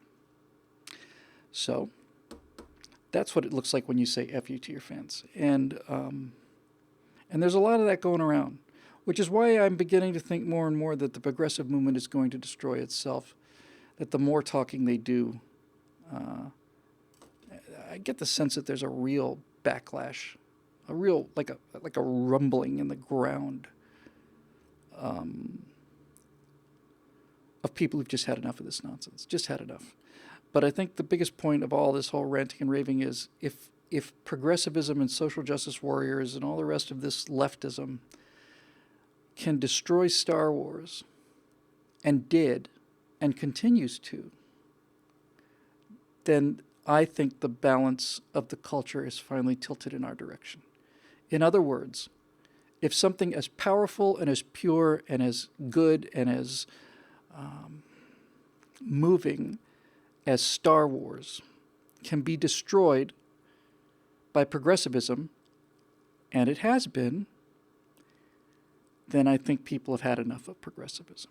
Because people don't think about politics, but they do think about Star Wars, which is the entire reason that I spend every waking hour of mine working on putting together the atoms and molecules to get into the entertainment business and ride on this horse and not the one that's going in the wrong direction. People care about Star Wars. If I go out and make a movie about two people fighting with swords, it'll be seen by my friends, which of course is millions of people, but nevertheless, let's take somebody else for an example.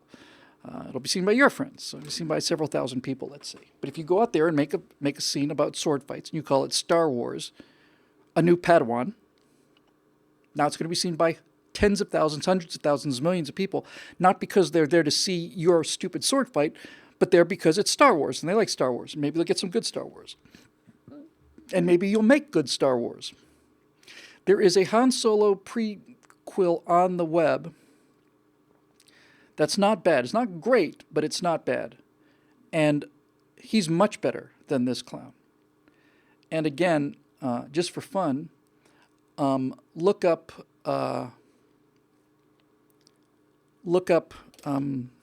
Harrison Ford or Han Solo impersonation, and you'll see like an old video. It's like 9 or 10 years old, almost looks like VHS. But it's a guy who's got the right kind of face. And while he gets the tone of voice very close, it's the inflections. It's the what's the word we're looking for? It's a theater term. I went to college to learn these terms. No.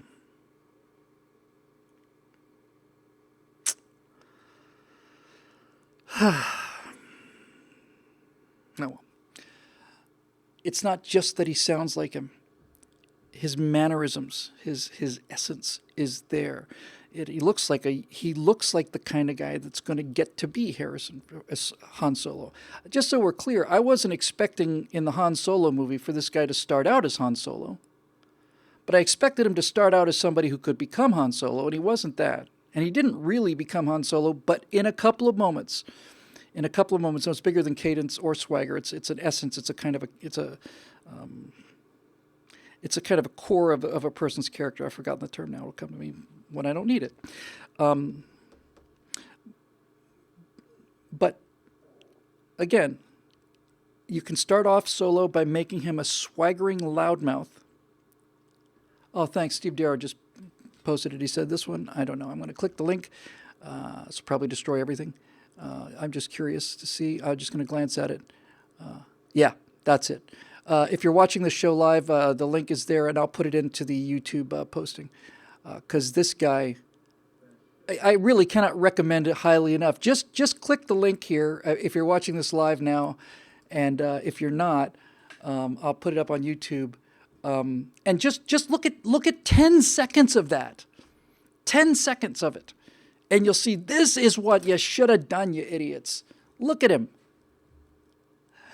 Do I think Chris Pine managed it? I do. I think Chris Pine surprised me because, again, the trailer, like the trailer for Rogue One, the trailer for the original Star Trek reboot, had Kirk look like a guy who was nothing but a motorcycle riding brawler.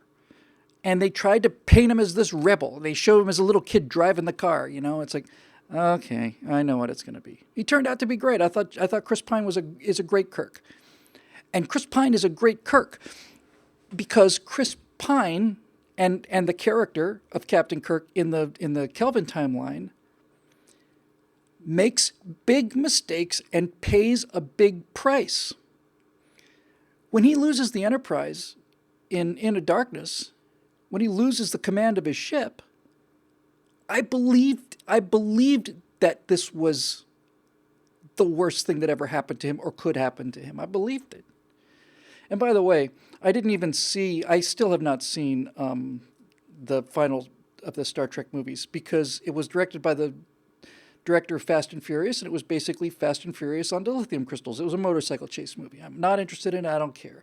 And another thing, when the Enterprise gets destroyed in Search for Spock, I was in the movie theater when I saw that, and people gasped. And they got teary-eyed, and I was one of them. My God, you've blown up the ship. You've blown up the ship. Oh, you're going to give us another ship just like it? Okay. Then we'll blow up that one too. And then we'll blow up Enterprise D. And then we'll blow up the Kelvin ship after 2 movies. 2 movies. We've seen it for 2 movies. Now we get a new one. I don't care. I've got nothing invested in this. You know, put some scars on that Enterprise, on the Kelvin Enterprise. Make me care about that ship. Make it a person like it is in the original series. Then I'll care. But you don't get to do that after episode 3. Next time they're going to bring it out and they're going to destroy it in the first movie because that's even more lazy writing.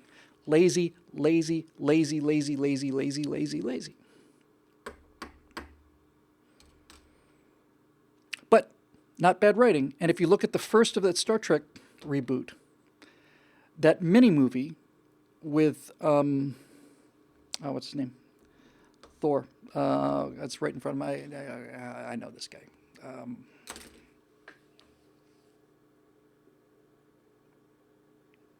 You know the one. When he plays Kirk's father, that little mini movie is great.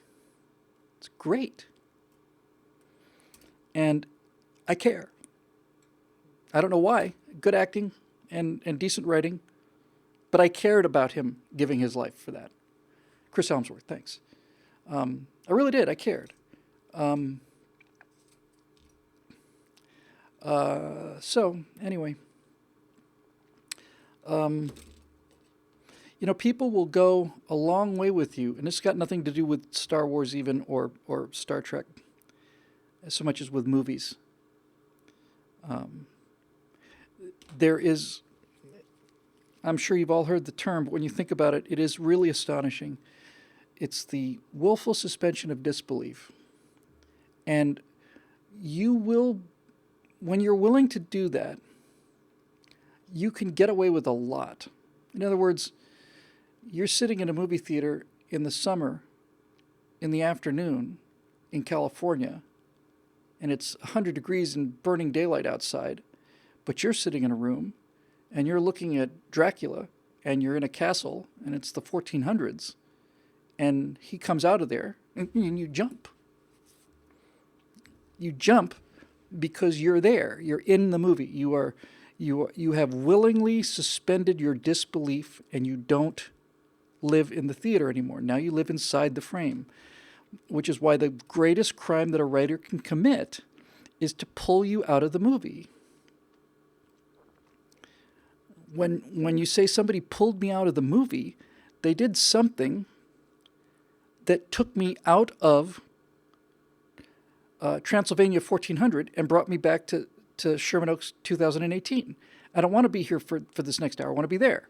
And if you're going to do something that's going to rip me out of there and put me back in Sherman Oaks with a thing of popcorn in my lap, you've taken me out of the movie. And now it's going to take another 10 minutes to get me back into the movie. I was with you. I was with you. And now you've taken me out of it. Some movies never get you there, ever. Just don't believe it. I don't believe it. I don't believe it. I don't believe it. I'm trying to remember an example of something like that where I just remember kept just out loud saying, I don't believe you. I don't believe you. What was it? What was it? I don't remember. Something I saw recently that I was looking forward to, and I just guess, no, I don't believe you. I don't believe it. Nope. Nope. So that is a magical quality that we have, and once again to what I do after hours here when I'm not educating people. I'm getting this pitch more refined, and what I'm basically arguing is that it can't. What we need to do in order to get the message to people is it can't just be entertaining. It has to be entertainment, and there's a difference. People will say, well, what can we do to make the conservative message more entertaining? That's what they're basically asking. Ghostbusters, the all-female Ghostbusters, that's all you need to know. There's an all-female Ocean's 11 coming out, and that's going to absolutely tank too. And they're going to say, well, it tanked because of the release date or because of this. No, they're going to tank because it's 11 women in a caper movie. And nobody believes it. Nobody believes it. I don't believe it. No. I know you want me to believe it because, and this is the point I missed. I'm glad I came back to this because the whole purpose of why I was talking about this in the first place. The reason that the left makes movies like all-female Ghostbusters and all-female Ocean's 11 is because women must be capable of doing the exact same things that men can do as well as men can do. And the reason for that is very simple, actually, if you get down to it.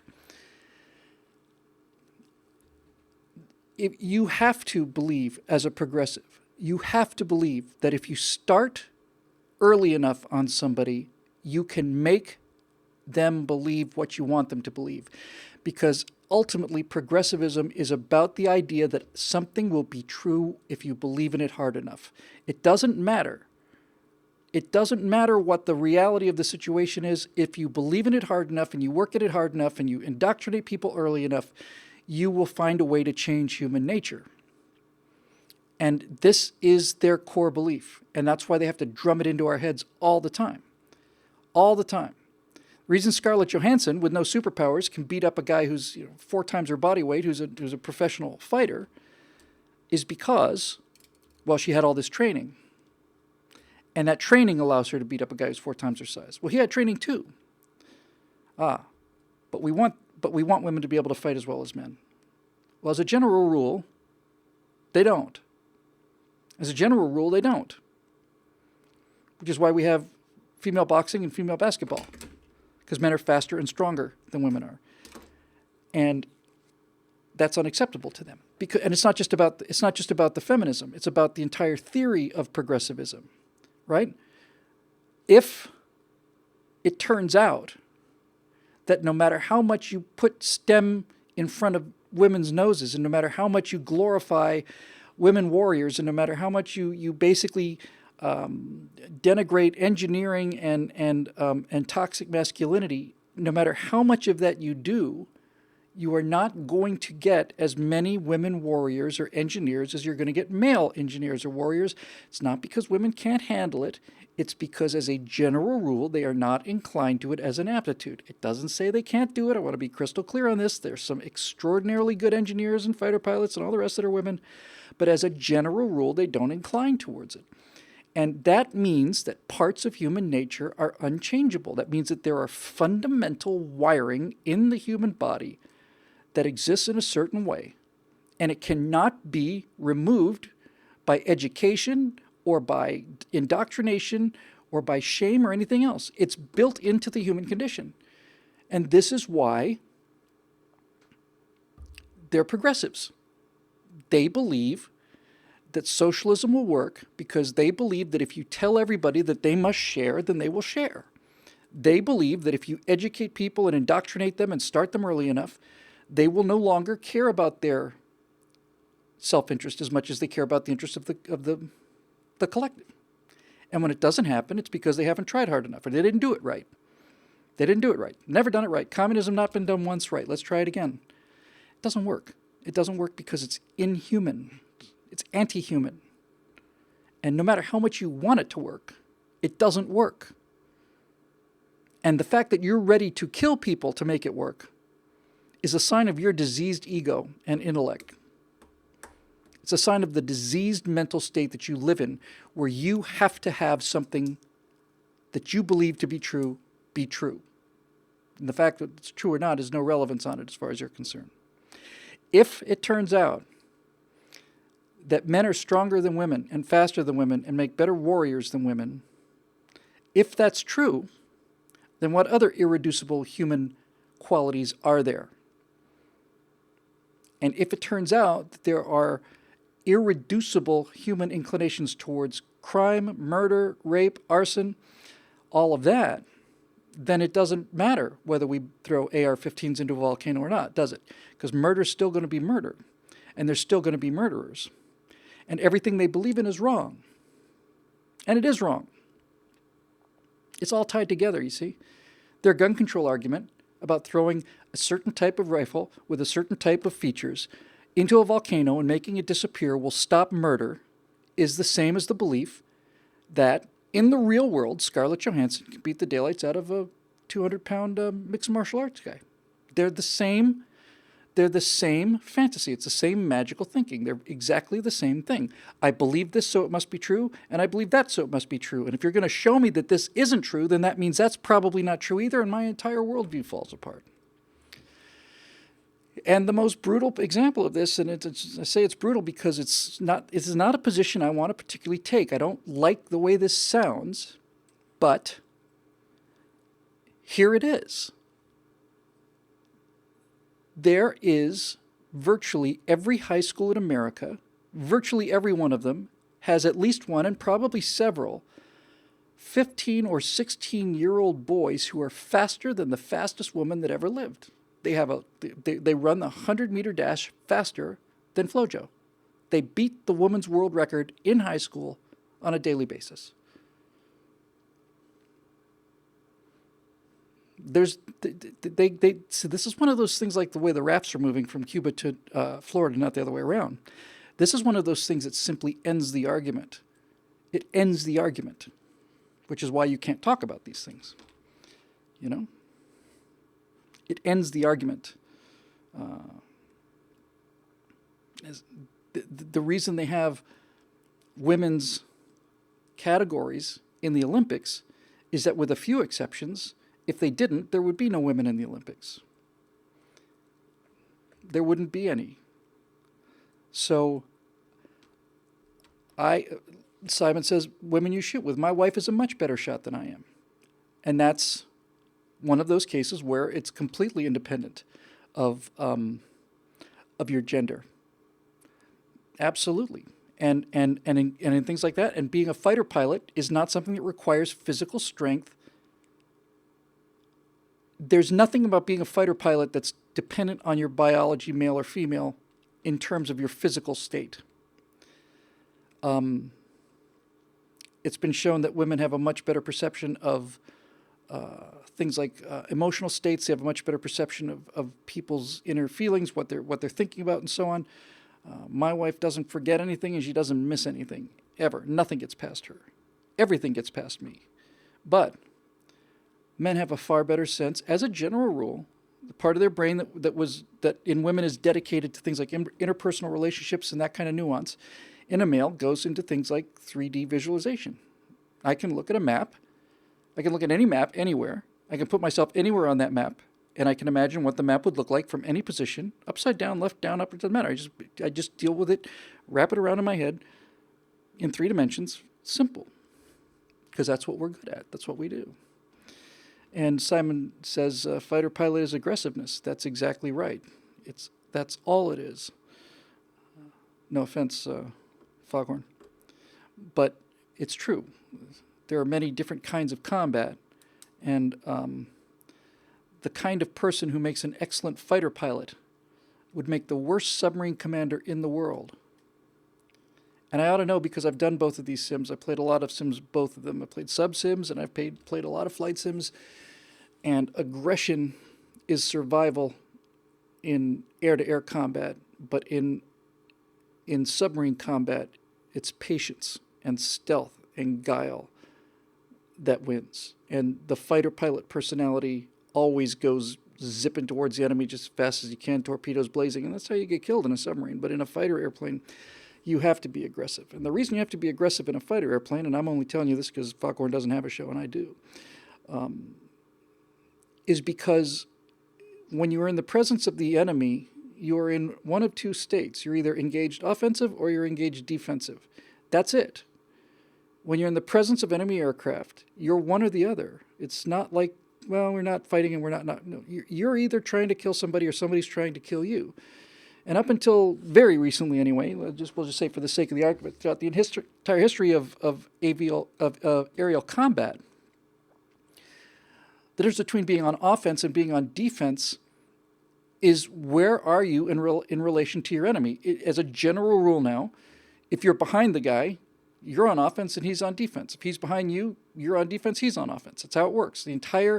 All of air-to-air combat, all of the maneuvering, all of it is fundamentally based upon the idea of getting from being in front of the guy to being behind the guy. That's basically what it is.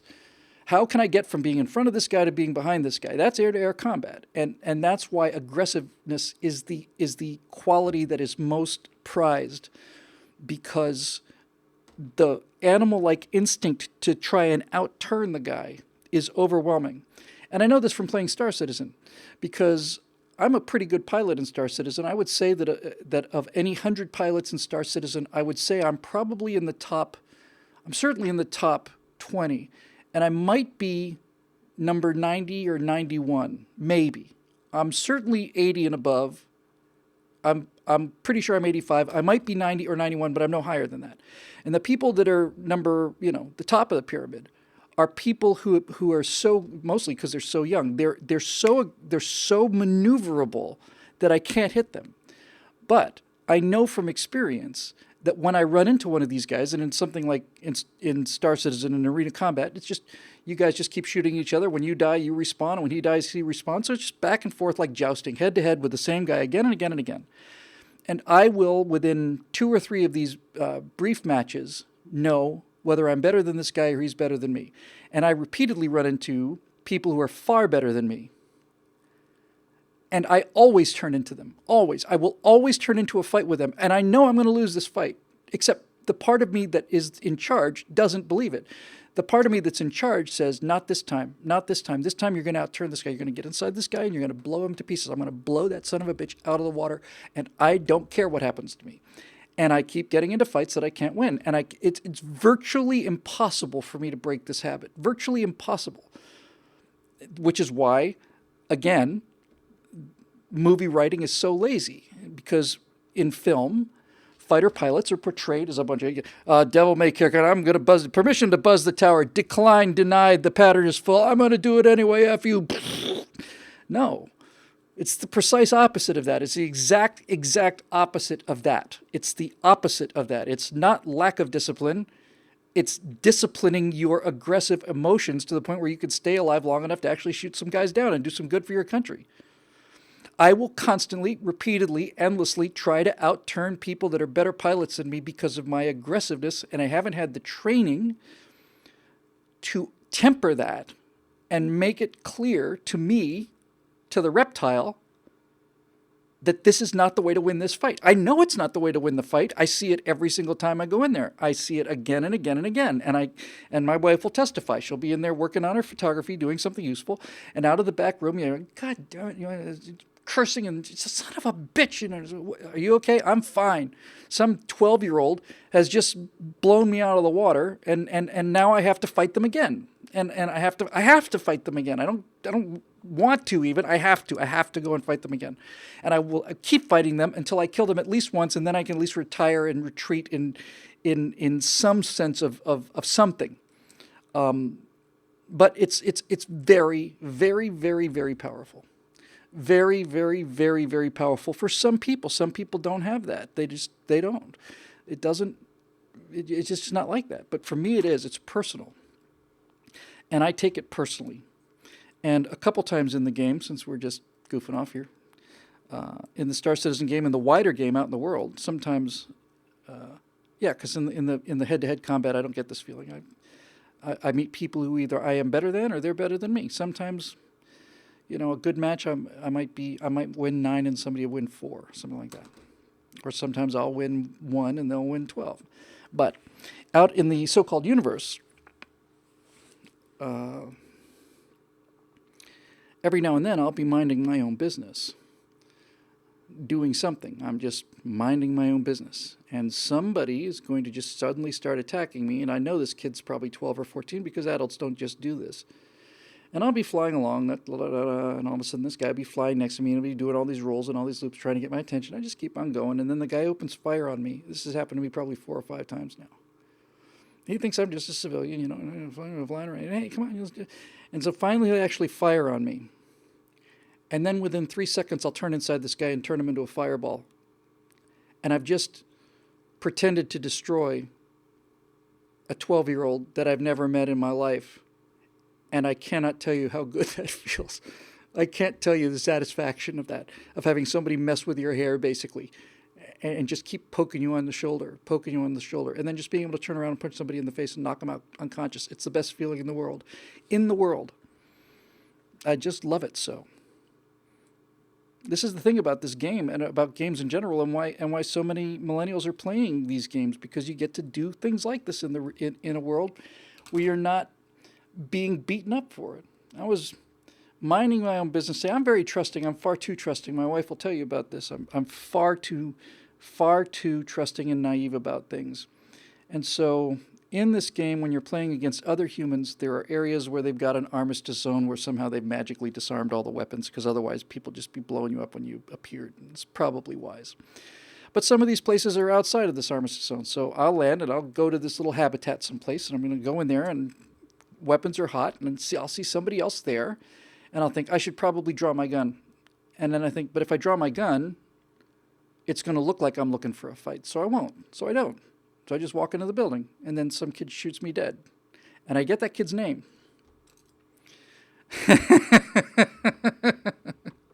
I get his name. I write it down. And God, I know this is so silly and so inside, but I just got to tell you, I was doing one of these things. I was minding my own business. I was simply walking in, and I saw this guy, and he just opened fire on me and killed me, and it just pissed me off so much. I went back, and I just immediately respawned, got into the meanest ship I have, and I went looking for this guy. And I started everywhere. I went everywhere there was to go, and I looked for him for an hour. And there are so many different possible locations that you can be in. And first of all, he could have left the game. I didn't know if he'd left the game or not. But I kept looking. And I kept looking everywhere. And I kept thinking, all right, so he killed me out of the blue, which means now he's a criminal. So he's going to go to the security post, and he's going to try and erase his criminal record. That's what everybody would do. I'll wait for him there. Can't find him. Flying around looking for him, spend an hour. I'm about to go home. I said, one more trip. I'll go back to Korea one more time. And I go back to the space station, and I see his ship there on the pad. This is the guy who's blown me up, not from the ground. I'm walking into a building. He's floating there in his spaceship, and he blows me up from the air, just vaporizes me. And I see his little ship on the landing pad there. I have to preface this. Almost immediately after he did this to me, I come roaring back there, and I find him in this place, which is filled with asteroids, like an asteroid belt. And he's landed there, and he's safe inside this weapons-free zone. And I'm hanging around outside the weapons-free zone. He comes out and fires up his ship, and he's about to take off, and then he doesn't take off. I said, damn it, he's found me. He's seen my name on the radar. He knows I'm here. So he's not going to take off. So I decided to sit and wait it out, and finally he makes a run for it. And I tried to catch him, but just inside this weapons-free zone, he jumped out of the way and was gone. So I'd encountered him, and I was floating right in front of him, and I was basically saying, come on, man, come on. It's just so childish. I understand it's childish. I don't care. So he got away. And then 45 minutes goes by, 50 minutes goes by, and then I find his ship sitting out there on the landing pad all alone, which means I'm in my ship with my big guns in the air, and he has to walk across this wide open space. So I basically parked the ship around a corner kind of thing, and I turned the power off, and I just waited. And I saw him come walking out. And just as he was getting into his ship, I put a couple of rounds onto the pad, and he goes running. Because he looks up. I can see him look up and see me. He knows who I am, because we'd encountered each other before. And he goes running into this ship. And I just sit there, and I wait for him to get into the ship. And as he closes the door, I unload on this thing, and it just explodes in a fireball. And I can't remember feeling that good since that kind of good. It was the most satisfying thing in the world, honestly. Somebody had murdered me in cold blood, and then I got to track that person down, and I got to let them know that it was me who was going to murder them in cold blood, and it felt wonderful. Absolutely wonderful. I tried that in the real world, and I didn't have nearly as much success with it, So anyway, yeah, an hour, 2 hours of Star Wars and Star geekiness. I know a lot of people probably just left. I don't care. As Vipercheck has pointed out there, if you want to be part of the fun, aurora.republic.org is, that's not an email address, Foghorn. It's aurorarepublic.space, however. It does teach people respect. Thank you, Puddle Pirate. It teaches people respect. That was a nasty thing to do, and he paid the price for it. Make sure I get my own website right here. By the way, while I've been working on all these videos and all the rest of this stuff and designing uniforms and texturing everything, I'm doing every single thing that has to be done, everything. Foghorn and known miscreant Matt Lloyd have been keeping the organization alive, for which I'm very grateful. And I mean that sincerely.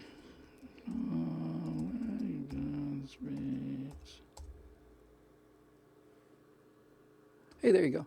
So, yeah, if you want to be part of the fun, we've mentioned it before. I'm going to put it in the chat thing, and I'll put it in the YouTube thing as well. Here you go. Is that right? Huh. What did I do? Did I move myself out of my own? I think I did. Hang on. No? Where's my Stratosphere? There it is. Vipercheck got the name right. Here you go, and here's the website. Boom.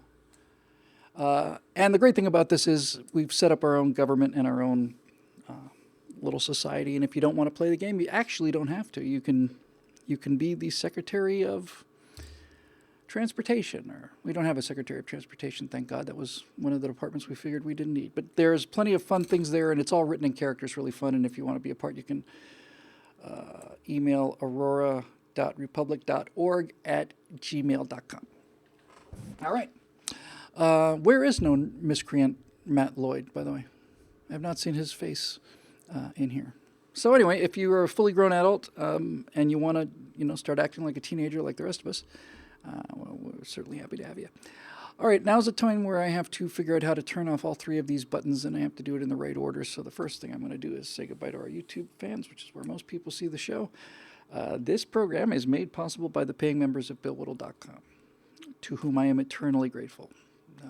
And I never stop saying it. So to those of you out there who are watching and who are members, thank you very much for joining us. It's been fun. And I'll see if I can't boil these 2 hours down into a solid 6 or 7 minutes and make some sense out of it next day or two. But that'll do it for this episode of the Stratosphere Lounge, whatever episode it may be. And until then, until next time, we will see you later on YouTube.